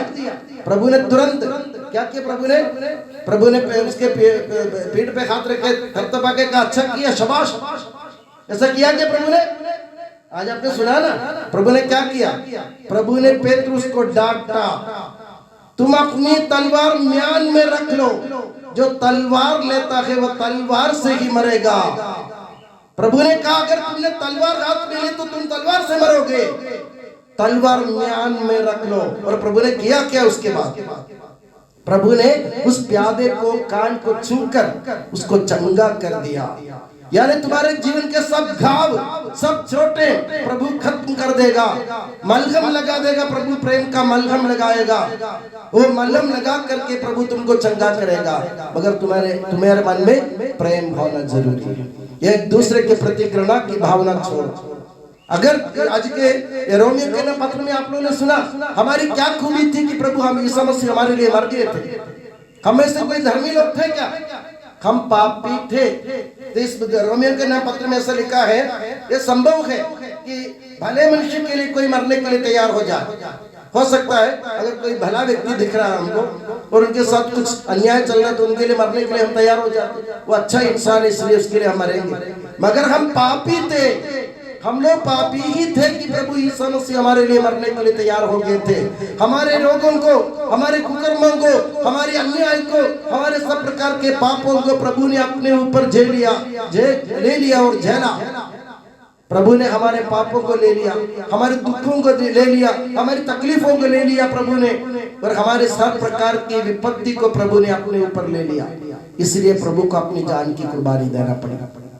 मेरे प्यारे बंधुओं, शुक्रवार के दिन हमें यह कुर्बानी का अर्थ समझाता है। कुर्बानी क्या होता है? जो तुम्हारा नहीं है, जिससे तुम्हारा कोई संबंध भी नहीं है, जो तुमसे दूर है, जो पापी है, अन्यायी है, उनके लिए अगर तुम अपने जीवन देने के लिए तैयार हो तो इसको कहते हैं कुर्बानी। इसको कहते हैं कुर्बानी। मैं अपने प्यारों के लिए जीवन देता हूँ, कुर्बानी नहीं होती। मैं दुश्मनों के लिए अपने जीवन दूंगा तो कुर्बानी होती है, वो कुर्बानी होती है। मेरे प्यारे बंधुओं, ये कुर्बानी प्रभु यीशु मसीह ने दी आज के दिन हमारे क्रूस पर, और प्रभु यीशु मसीह ने जो रक्त बहाया वो हमको धो डालने के लिए काफी है। बस हमें आज से हमारे पैरों को सच्चे राह पर लाने की जरूरत है। सच्ची राह, मार्ग भटक के चलना सबको आता है, सही मार्ग से चलना बहुत ही मुश्किल होता है ना, बहुत ही मुश्किल। हम गिर गए, कई बार हम अपने जीवन में गिर गए, मान लो अभी भी गिरते हैं, मगर गिरना सबको आता है। गिरने के बाद उठना बहुत सारे कम लोग उठते हैं, जो गिरे हुए वो गिरे हुए पड़े रहते हैं। गिरो, कोई तकलीफ नहीं, मगर गिरने के बाद उठना सीखो। उठने के बाद क्या करना है? आगे चलना है कि पीछे चलना है? गिरने के बाद आप उठेंगे तो आगे चलेंगे कि पीछे चलेंगे? आगे चलेंगे। गलत, आगे नहीं चलना चाहिए, क्योंकि जो रास्ता आप आए थे ना वो रास्ता गलत था। तो पीछे चलो, आगे चलोगे तो उसी रास्ते से जाओगे तुम वापस। जिस कीचड़ में तुम खड़े हो उसमें से उठ खड़े हो जाओ और पीछे की तरफ देखो, मेरा रास्ता, मेरी राह कहां से मैं भटक गया था, वहां वापस चलो। प्रभु वहीं खड़े, प्रभु तुम्हारे इंतजार में बैठे, प्रभु तुम्हारे इंतजार में बैठे कि वह आज नहीं तो कल मेरा लड़का वापस आ जाएगा। ये बाइबल में उड़ाऊ पुत्र के दृष्टांत में आप लोगों ने सुना। उड़ाऊ पुत्र, एक व्यक्ति के 2 पुत्र थे, तो उसके छोटे वाले ने पिताजी से कहा, पिताजी संपत्ति का मेरा जो हिस्सा है हमारे साथ बंटवारा कर दो, मेरे और मेरे भाई के बीच में बंटवारा कर दो। पिता के मना करने के बावजूद भी उसने नहीं माना और वह अपनी संपत्ति रख करके दूर देश चला गया और वेश्याओं के पीछे, रंग रेलियों के पीछे और जुआ के पीछे उन्होंने पूरा पैसा उड़ा दिया। जब पूरा पैसा खर्च हो चुका था तो उस देश में अकाल पड़ गया, यानी मतलब खाने का अन्न नहीं मिल रहा था, पानी नहीं, और बहुत बड़ा अकाल पड़ गया। तो वो सोचने लगा, मेरे पिता के घर में बहुत सारे लोग 3 बार 4 बार आराम से खाते हैं, उनको कोई तकलीफ नहीं, नौकर चाकर बहुत सब लोग खाते हैं, मैं यहाँ भूखों मर रहा हूँ। तो उसने कहा, मैं अपने पिता के पास लौट चलूंगा। ऐसा नहीं कहा मैं आगे चलूंगा, उसने कहा मैं अपने पिता के पास जाऊंगा, लौट जाऊंगा और पिता से कहूंगा मुझसे गलती हुई। और बाइबल में लिखा है, वो पिता दूर ही से अपने पुत्र को देखा, पिता दूर ही से अपने पुत्र को देखा। इसका मतलब क्या है? जिस दिन से वो लड़का घर से निकला था उसी दिन से पिता क्या कर रहे थे? क्या कर रहे थे पिता? आंखें बिछाकर, पलकें बिछाकर, आंख में तेल डालकर अपने लड़के के वापसी का दिन देख रहा था। इसलिए पिता ने, बाइबल में कि पिता ने उसको दूर से देखा। वो दूर ही था, धर्म बटले से लड़का चलता हुआ आ रहा है और यहाँ बैठे बैठे पिता देख रहा है कि मेरा लड़का आ रहा है। इतने दूर तक उसकी दृष्टि है, वो निगरानी कर रहा था, देख रहा था, इंतजार कर रहा था, रास्ता देख रहा था, बाट देख रहा था कि आज नहीं तो मेरा लड़का लौटेगा। मेरे प्यारे बंधु, जब प्रभु ईसा मसीह ने क्रूस पर अपनी जान दे दी ना, उसी दिन से प्रभु पिता ईश्वर हमारे इंतजार कर रहा है। आज नहीं तो कल मेरे बच्चे मेरे पास लौट आएंगे। क्या आप लौटने के लिए तैयार हैं? ईश्वर ने संसार को इतना प्यार किया कि उसने उसके लिए अपने इकलौते पुत्र को अर्पित कर दिया। मगर आप लोग क्या उससे स्वीकार करने के लिए तैयार है कि नहीं? आप उनके पास लौटने के लिए तैयार है कि नहीं? यीशु मसीह को जो करना था उन्होंने कर दिया। अब उनके पास कुछ भी नहीं, अपने जीवन के अलावा उनके पास क्या है? कुछ भी नहीं है। उन्होंने अपने आप को हमारे लिए समर्पित कर दिया, बलि चढ़ा दी। अब हमको चाहिए कि हम उस बलि को स्वीकार करें और अपने जीवन में परिवर्तन लाएं। और हमें सोचने की जरूरत है, हम उस इब्रानी जनता की तरह दूसरों के समझाने पर, ये जो दूसरों के कहने पर आकर हम प्रभु के साथ विश्वासघात नहीं करेंगे। और उस पिलातुस को आप देखिए, पिलातुस एक दूसरी व्यक्ति है। कौन? राजा, जिसके सामने प्रभु यीशु मसीह को पेश किया गया था। पिलातुस की गलती क्या थी? इसमें देखा जाए तो पिलातुस यीशु मसीह को बचाने की कोशिश कर रहा है। कई बार कहा मैंने में कोई दोष नहीं देखा, मैंने उसमें कोई देश नहीं देखा। कई बार उन्होंने कह दिया, आखिर में पानी मंगवाकर हाथ साफ किया, बोला कि मैं इस धर्मी के बारे में मैं कुछ नहीं जानता। ऐसा करके उन्होंने हाथ धो लिया। पिलातुस की गलती क्या थी? पिलातुस को चेतावनी मिली थी 2 साइड से। कहां से? 2 साइड से चेतावनी मिली थी। अंदर से, अंदर आत्मा से चेतावनी मिली उनको। इसलिए पिलातुस ने बार बार कहा ईसा मसीह निर्दोष है। अंदर आत्मा बोलती है पिलातुस को, ये इंसान ईसा मसीह निर्दोष है, बेकसूर है, बेगुनाह है, उसको छोड़ो। अंदर आत्मा कहती है। और हम इस विवरण में हमने सुना, जब पिलातुस अपने गद्दी में बैठे हुए थे तो उसकी पत्नी दूसरों को, नौकरों को कहला भेजा, उनके पास में भेजा, बोले इस धर्मात्मा के विषय में हस्तक्षेप नहीं करना। ईसा के बारे में, इसके बारे में हस्तक्षेप नहीं करना, क्योंकि इसके बारे में मुझे स्वप्न में बहुत बड़ा कष्ट हुआ है। तो बाहर की तरफ से भी चेतावनी मिली पिलातुस को, अंदर आत्मा से चेतावनी मिली। इन दोनों चेतावनी को टुकराने के बाद ही पिलातुस ने ईसा मसीह को उनके सुपुर्द कर दिया। अगर पिलातुस अपने अंदर और बाहर की चेतावनी को मान जाते तो वो प्रभु यीशु मसीह के साथ ऐसा काम नहीं करता। हम लोगों भी जब कुछ करने जाते हैं ना, अंदर से बाहर से हमको चेतावनी मिल जाती है। क्या हम उस पर ध्यान देते हैं कि नहीं? देखने की बात, सोचने की बात है। हमको भी चेतावनी दी जाती है अंदर से और बाहर से। जब भी आप समझो, जब भी आप कोई बुरा काम करने जाते हैं, अंदर आत्मा कम से कम एक बार आपको जरूर बोलेगी भैया ये ठीक नहीं है। क्या आपको नहीं लगा? कभी नहीं लगा आपको? आपके अंदर आत्मा ने आपको नहीं समझाया? मान लो कि छोटी सी बात, आपको एक चोरी करने जा रहे हैं और पड़ोसी के खेत में आज के लहसुन बहुत पड़े, थोड़ा सा लहसुन उड़ाए, मैं उठा लिया, तो आपके अंदर आत्मा वो खेत में पैर रखने से पहले कम से कम एक बार बोलेगी भैया ये ठीक नहीं है। बोलती नहीं है कि? बोलती है कि नहीं? सुनीता बोलती है। हम कुछ गलत, हम गाली गुस्सा करने जाते हैं, रामू हम गाली बकने जाते हैं, तो कम से कम एक बार हमारे मन में लगेगा ना ये ठीक नहीं है। इसको कहते हैं आत्मा की आवाज, चेतावनी। ये चेतावनी संत पेत्रुस को भी, पिलातुस को मिल गई थी। उनको उनकी पत्नी ने चेतावनी दी, उनकी अंदर आत्मा ने चेतावनी दी। जब मैं कोई दारू की दुकान देखता हूँ, उधर दारू पीने जाता हूँ, मेरी आत्मा कहती है बेटा मत जा, गलत काम है कि नहीं? रामू सही है कि नहीं? पीने वाले जानते हैं, उधर पैर रखने से पहले हम एक बार जरूर सोचेंगे कि ये गलत काम है। ये चेतावनी भुलाना या चेतावनी को टुकराना ये गलत काम है। ईसा मसीह अपने जीवन से हम लोगों को चेतावनी दी है, प्रभु ने तुम लोग बार बार गलत हो सकते हो, उठो और पीछे चल ना सको। मैं तुम्हारे इंतजार में खून बहाकर क्रूस पर मैं तुम्हारे इंतजार में खड़ा हूँ, बैठा हूँ, और मेरे पिता तुम्हारे लिए स्थान का प्रबंध करने के लिए तैयार बैठा है। तो मेरे प्यारे बंधुओं, ये आत्मा की आवाज पहचानना सीखो। और एक और व्यक्ति क्रूस पर प्रभु यीशु मसीह के साथ थे, कौन? दो डाकुओं के बीच में प्रभु यीशु मसीह को क्रूस पर टांग दिया। दो डाकू, बाएं और दाएं और बाएं दोनों से दो डाकू टंगे हुए थे। उनमें से एक डाकू ने क्या किया? प्रभु यीशु मसीह का मजाक करने लगे। अरे तू तो बड़ा आदमी है ना, तू सबको बचाने वाला था, बीमार को चंगा करने वाले, कान अपने अंधों को दृष्टि देने वाले, बहरों को कान देने वाले, तू तो अपने आप को बचा और हमको भी बचा। वो मरने को है, मरते वक्त भी उसके मन में पश्चाताप नहीं है, टंगा हुआ है क्रूस पर, उसके मन में पश्चाताप नहीं है। वो यीशु मसीह को कोस रहा। यीशु मसीह ने कोई गलती नहीं की, उसने बहुत बड़ी गलतियां की और इसलिए उसको सजा मिली। प्रभु यीशु मसीह निर्दोष है, उसको उसका कोई कसूर नहीं था, प्रभु को सजा मिली।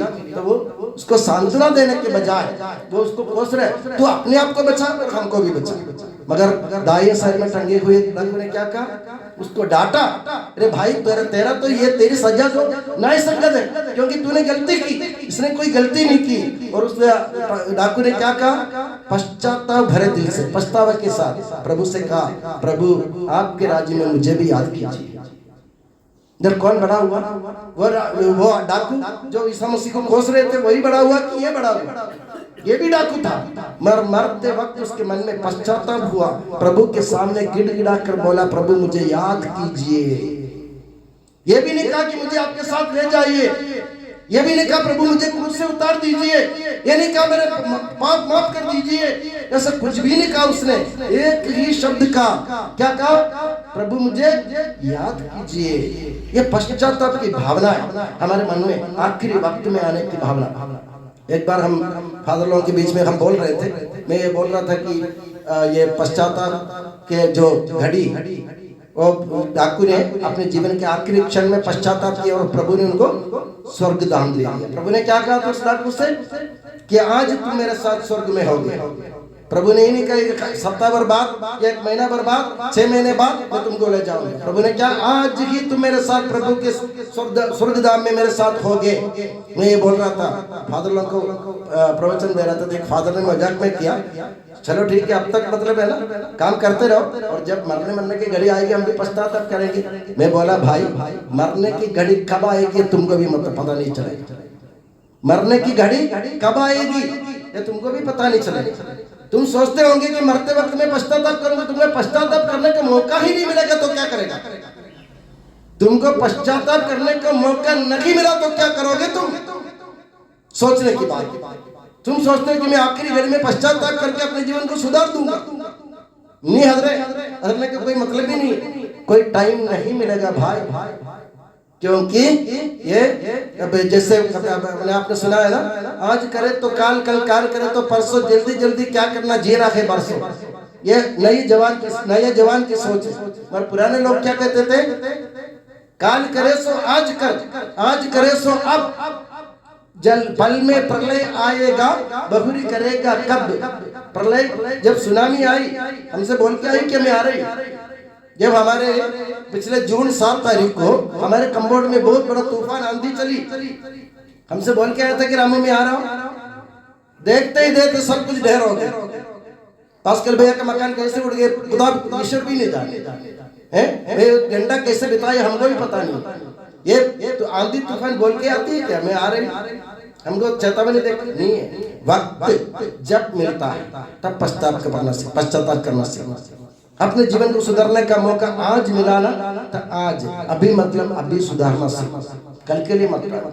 मैं जब इस पहली बार उसको बॉन्ड में आया, मैंने राधेश्याम सर को कई बार, पास्कल को भी कहता रहता हूँ, रामू को भी कहता रहता हूँ, कोई काम मैं बोलता हूँ अब भी करने का। आज मतलब आज, अभी मतलब अभी। कारण क्या मालूम है आपको? कारण क्या मालूम है?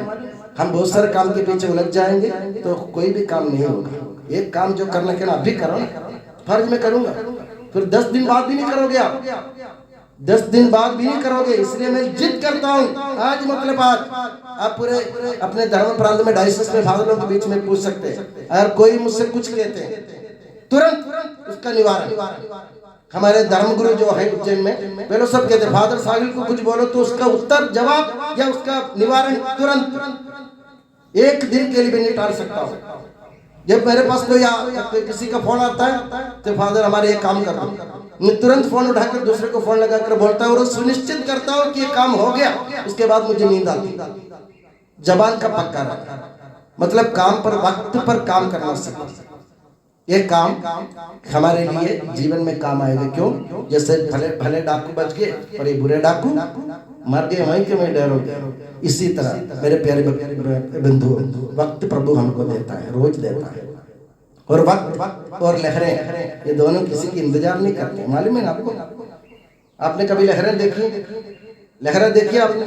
समुद्र आपने नहीं देखा समुद्र कभी भी, फिर भी तालाब में लहरें देखे होंगे। तालाब में भी लहरें उड़ती हैं। ये लहरें किसी के लिए इंतजार करता है क्या? लहर आ रही है और बोलता है कि सुरेश भाई आने वाला है, मैं उसके लिए रुक जाती हूँ, सुरेश के आने के बाद में चले जाऊंगा। ऐसा लहरें बोलती है क्या? वो आती है ना जाते, आती है ना जाते, किसी के लिए रुकती नहीं है। तो इसी प्रकार वक्त और लहरें किसी के लिए इंतजार नहीं करता है। प्रभु ने हमको एक मौका दिया आज के दिन, पुण्य शुक्रवार के दिन, कम से कम अपने जीवन में थोड़ा सा सुधार लाने की कोशिश करें। कम से कम थोड़ा सा सुधार अपने जीवन में लाने की कोशिश करें। जो बुरा काम मैं कर रहा हूँ, जो मैंने किया है, उन सबको प्रभु ने दोहरा। मैं बोला ना, गलती इंसान से होती है, जानवर से गलती नहीं होती। मैं जानवर होता ना, उससे मैं जो करता हूँ वो गलती नहीं मानी जाती, क्योंकि जानवर का दिमाग नहीं है। आज वकीलनाथ भैया को दिमाग प्रभु ने दिया है, इसलिए वकीलनाथ अगर कुछ करेंगे तो वो गलती होगा, उसको गलती मानी जाएगी, क्योंकि वो इंसानी दिमाग है। मगर हमारे इधर जो अपनी जो पिंकी है, वो रोज अपने ये बर्तन बजाती रहती है। मैं उसको डांटता भी हूँ इसके लिए, रोज बर्तन बजाती है। मैं उसको समझाता, बेटा मत करो, तो समझेगी क्या? वो उसका दिमाग नहीं। मगर रोज अगर प्रिंस अपने बर्तन बजाए पूजा के बीच में, तो मैं उसको मारूंगा, क्योंकि उसका दिमाग है। पिंकी को मारने से भी क्या फायदा, वो नहीं समझे। तो ये है इंसान की विशेषता। प्रभु ने हमें जो दिमाग दिया, जो दिल दिया, वो दिल से प्रभु को स्वीकार करना सीखो। एक बार उस डाकू की तरह प्रभु से बोलना सीखो, प्रभु मुझे याद कीजिए, क्योंकि प्रभु ने जो पीड़ा सहन किया वो तुम्हारे लिए था। आपको मालूम है ना, उसमें लिखा प्रभु के मुंह पर थूका लोगों ने, उन पर सरकंडे से मारा, डंडे से इनको पीटा, उनके सिर पर कांटों का मुकुट रख दिया और उनके लात घूस से इनको मारा। आप जरा सोचिए, एक ईश्वर इंसान की थूक उनके मुंह में। अब जरा सा भी मैं बात करते तो हमारे मुंह से भी कुछ निकलते तो आपको अच्छा नहीं लगता, किसी को अच्छा नहीं लगता। और कोई आपके मुंह पर थूक ले तो आप उनको सहन कर सकते हैं? नहीं कर सकते, नहीं कर पाएंगे। प्रभु यीशु मसीह ने सब सहन कर लिया। क्यों सहन कर लिया? तुमको मौका देने के लिए। एक मौका और मैं तुमको दे रहा हूँ, मैं तुम्हारे लिए सब झेल रहा हूँ, तुम मेरे लिए जीना सीखो। मेरे प्यारे बंधु, पुण्य शुक्रवार के दिन हम प्रभु से वादा करें, प्रभु से वादा करें कि हम आपने हमारे लिए अपने जीवन को अर्पित कर दिया, हमने जान ली ये बात। अब भले डाकू की तरह हमें भी पश्चाताप का मौका दीजिए और बोलना सीखिए, प्रभु मुझे याद कीजिए। भले लंबी चौड़ी प्रार्थना करने से कोई मतलब नहीं है मेरे प्यारे बंधु, प्रभु मुझे याद कीजिए, ये बोलते रहो, रट लगाते रहो प्रभु से और अपने जीवन में सुधार आएगा। और आखिरी में वो उसके नीचे एक और व्यक्ति खड़ा था, वो था शतपति। शतपति मतलब 100 सैनिकों के नेता, कप्तान। शतपति गैर यहूदी था, प्रभु यीशु मसीह से कोई लेन देन नहीं था, प्रभु यीशु मसीह के बारे में उनको कोई जानकारी भी नहीं थी। मगर जब प्रभु यीशु मसीह की मृत्यु हुई, कुदरत में बहुत बड़े चमत्कार दिखने लगे। क्या क्या दिखा आपको मालूम है? जब प्रभु यीशु मसीह मर गए तो चट्टानें फट गई, कब्रें खुल गई, बहुत बड़े भूकंप हुआ, आंधियां चली और ये पूरा प्रदेश अंधकारमय हो गया। तो ये सब देख करके प्रभु यीशु मसीह के चेले भी खड़े थे, उनके बहुत सारे जानने वाले खड़े थे, उनके जान पहचान के लोग खड़े थे, उनके समाज के लोग खड़े थे, किसी ने कुछ नहीं बोला। मगर जो गैर यहूदी है, जो प्रभु यीशु मसीह को जानता नहीं है, वो खुद ये सब देख करके बोलता है कि प्रभु यीशु मसीह ईश्वर का पुत्र है, प्रभु यीशु मसीह ईश्वर का पुत्र है, यही मुक्ति दाता है। तो प्रभु यीशु मसीह को मुक्ति दाता के रूप में स्वीकार करना सीखो, चाहे कुछ भी हो जाए, दुनिया में किसी भी प्रकार को उथल पुथल क्यों ना हो जाए, मैं प्रभु यीशु मसीह को अपने ईश्वर और मुक्तिदाता के रूप में स्वीकार करूंगा। ये हमारा मकसद होना चाहिए और हमारे लक्ष्य होना चाहिए और हम हमारे प्रभु के लिए हमारा वादा होना चाहिए, तब जाके हम अपने जीवन में मुक्ति पा सकेंगे, हमारे जीवन में शांति आएगी। और मैं दुआ करता हूँ कि प्रभु यीशु मसीह और माता मरियम आप सभी को हमेशा अपनी नियामत की छत्र छाया में सुखी और सुरक्षित रखे। पिता पुत्र और पवित्र आत्मा के नाम पर आमीन।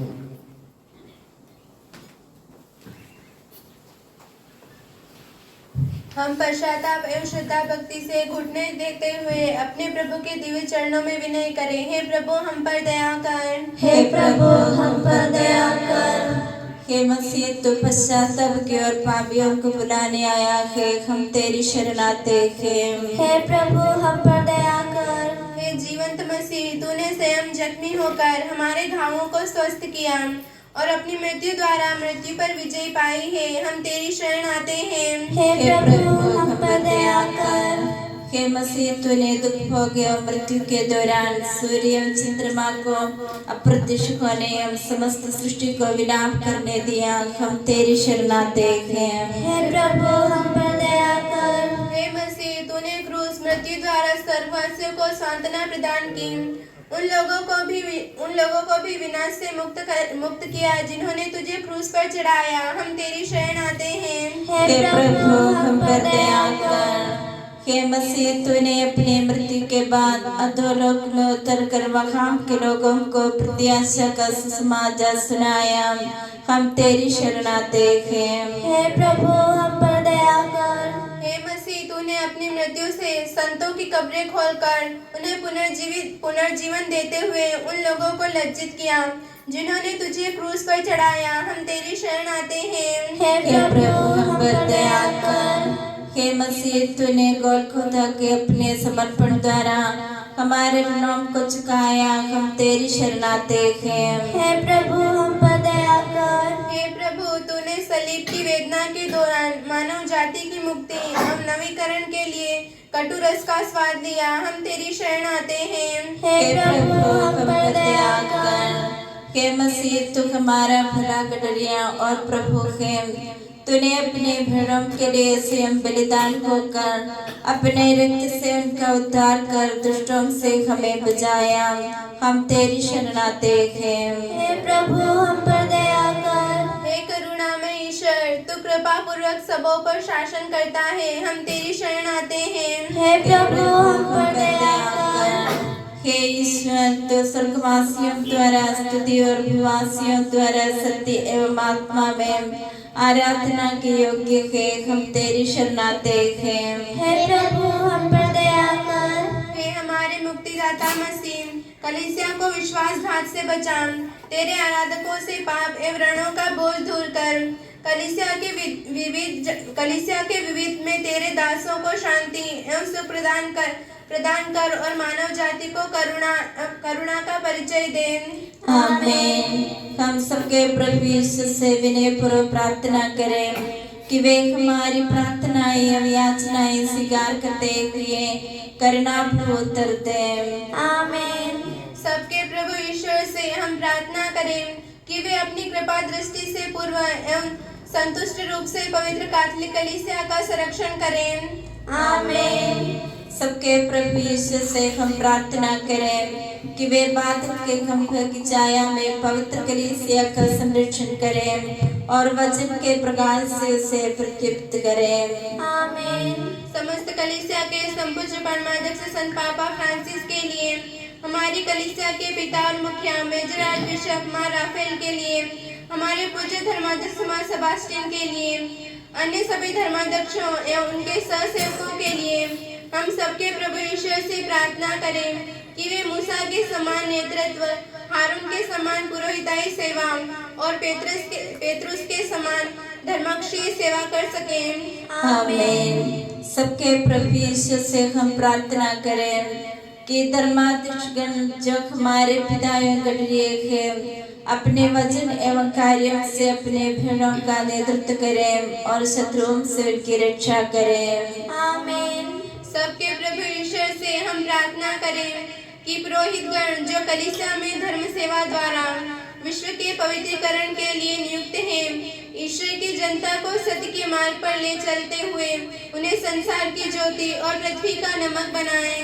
आमीन। सबके प्रभु यीशु से हम प्रार्थना करें कि उभयाचकगण जो कलीसिया में महायाजकों के रूप में अंकित हैं, स्वर्गदूतों के समान परिपूर्ण रूप से मंडप में सेवा करें और समाचार की चेतना से भरपूर होकर भले ईश्वर की दिव्य इच्छा के अनुसार अपने कर्तव्यों का पालन कर सकें। आमीन।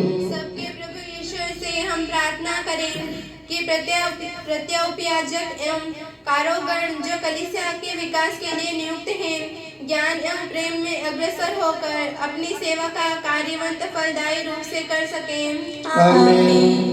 सबके प्रभु यीशु से हम प्रार्थना करें कि समर्पित लोगों को जो पवित्रता का चिन्ह एवं ईश्वर की जनता की स्वर्गोन्मुख तीर्थ यात्रा में प्रकाश स्तंभ के रूप में इस संसार में रहने के लिए विशेष रूप से बुलाए गए हैं, अनुग्रह प्रदान करें कि वे अपने जीवन द्वारा ईश्वरीय प्रेम के साक्षी के रूप में आचरण कर सकें। आमीन। सबके प्रभु ईश्वर से हम प्रार्थना करें कि सामान्य जन पवित्र परिवार के उदाहरण का अनुकरण करते हुए पवित्र जीवन बिताकर माता कलीसिया की संतान के रूप में आगे बढ़े और परिवार शांति एवं आनंद के स्रोत बन जाएं और परिवारों से अनेक उत्साहपूर्ण प्रेरित जन्म लें। आमीन। सबके प्रभु यीशु से हम प्रार्थना करें कि सर्वोच्च प्रभु की शक्ति हमें भी पवित्र करे, जिन्होंने ईश्वर के पुत्र मसीह की मां और धन्य दिति कुमारी मरियम में निवास किया और संतों के पुरस्कार के लिए हम भी योग्य बन जाए। आमीन। सबके प्रभु ईश्वर से हम प्रार्थना करें कि हमें संतों, नबियों, प्रेरितों, शहीदों एवं धन्यगण की मध्यस्थता प्राप्त हो जाए और हम स्वर्ग राज्य में उनके साथ महिमान्वित हो जाएं। आमीन।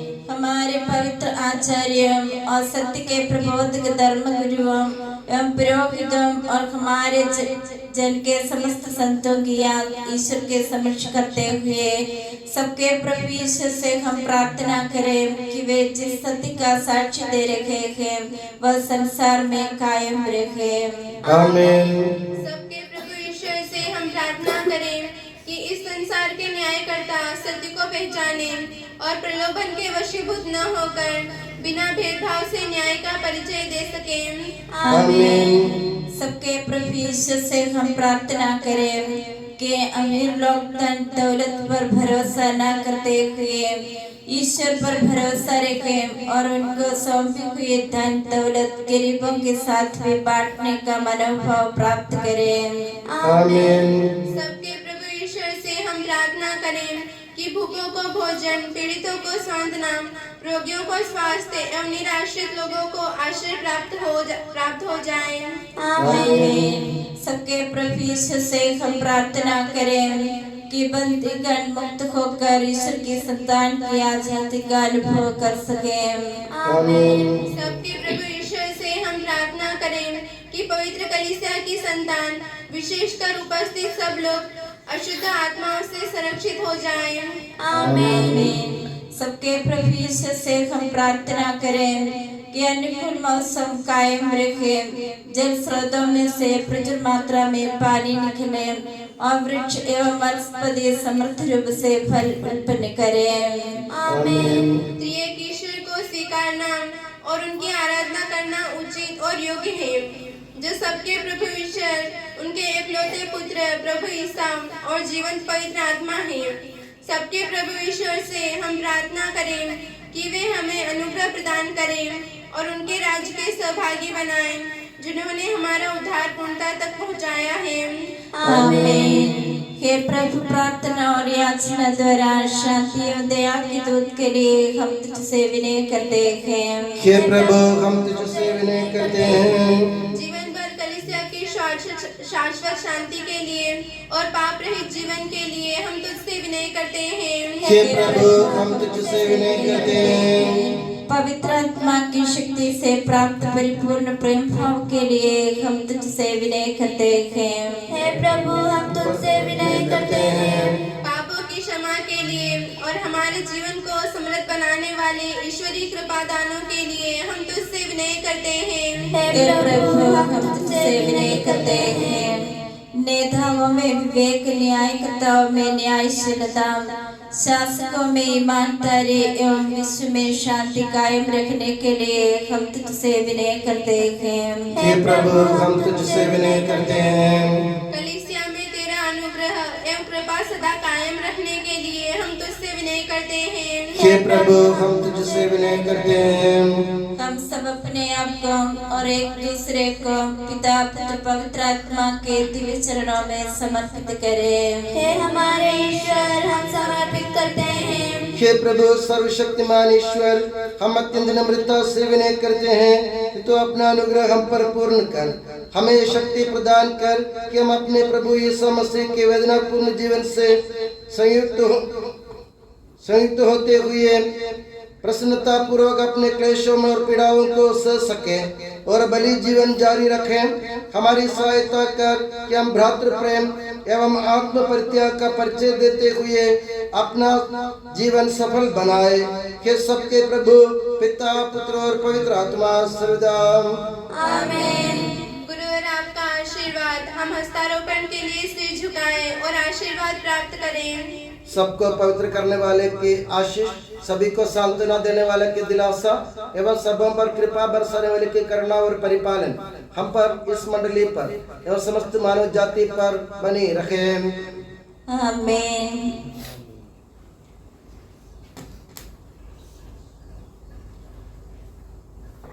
हमारे प्रभु यीशु मसीह की कृपा, पिता ईश्वर का प्रेम और पवित्र आत्मा का संसर्ग हम सबको प्राप्त हो अब, सदा और सर्वदा।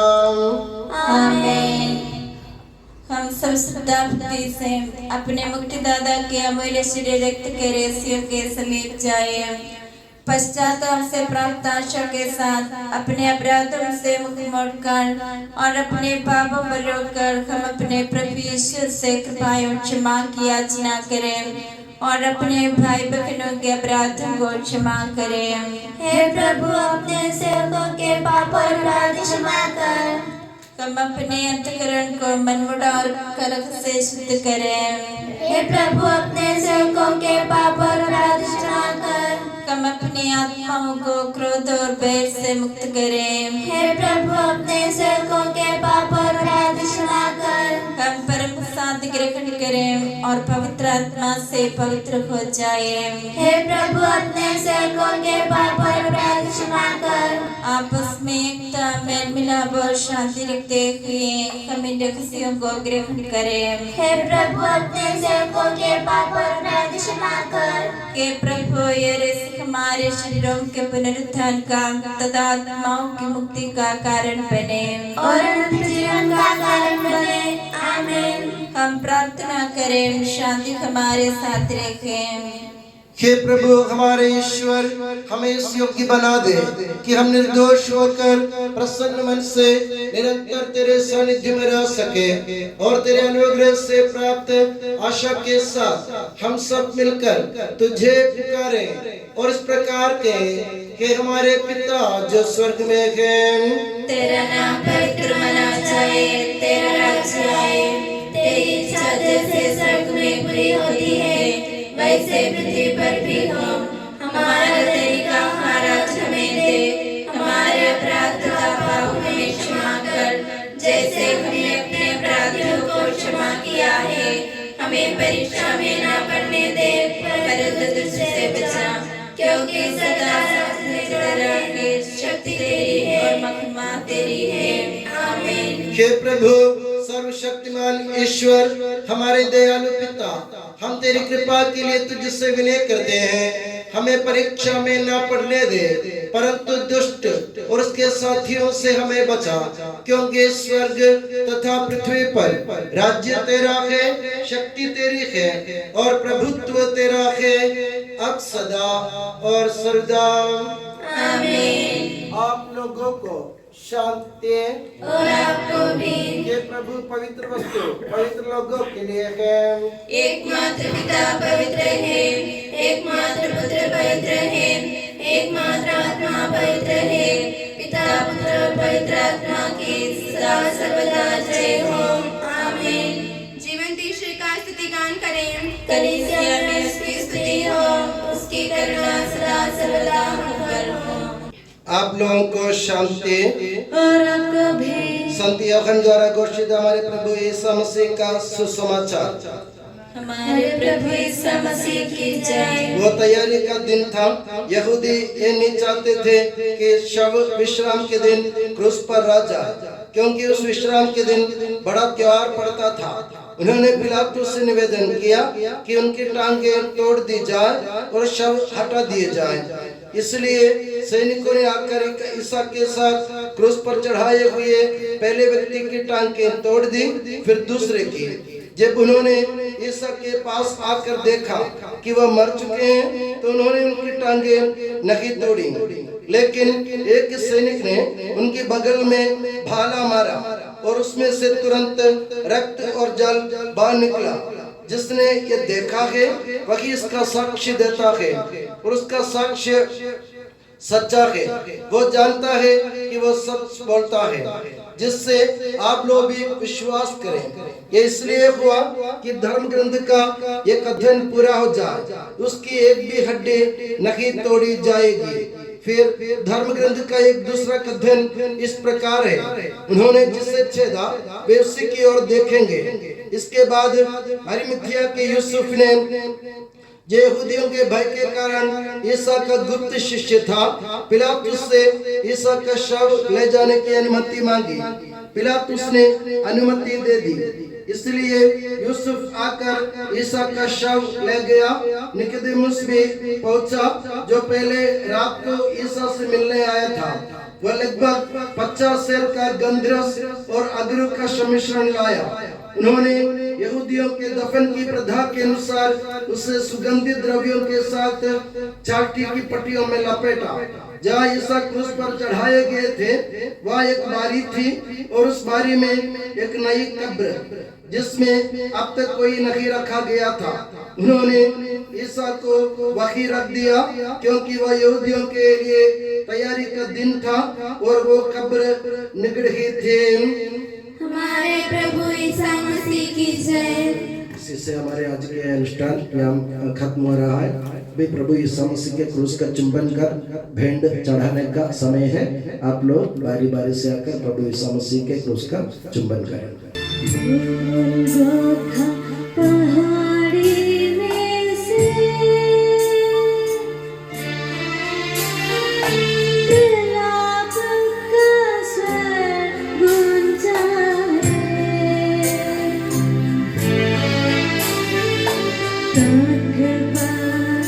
ढक जा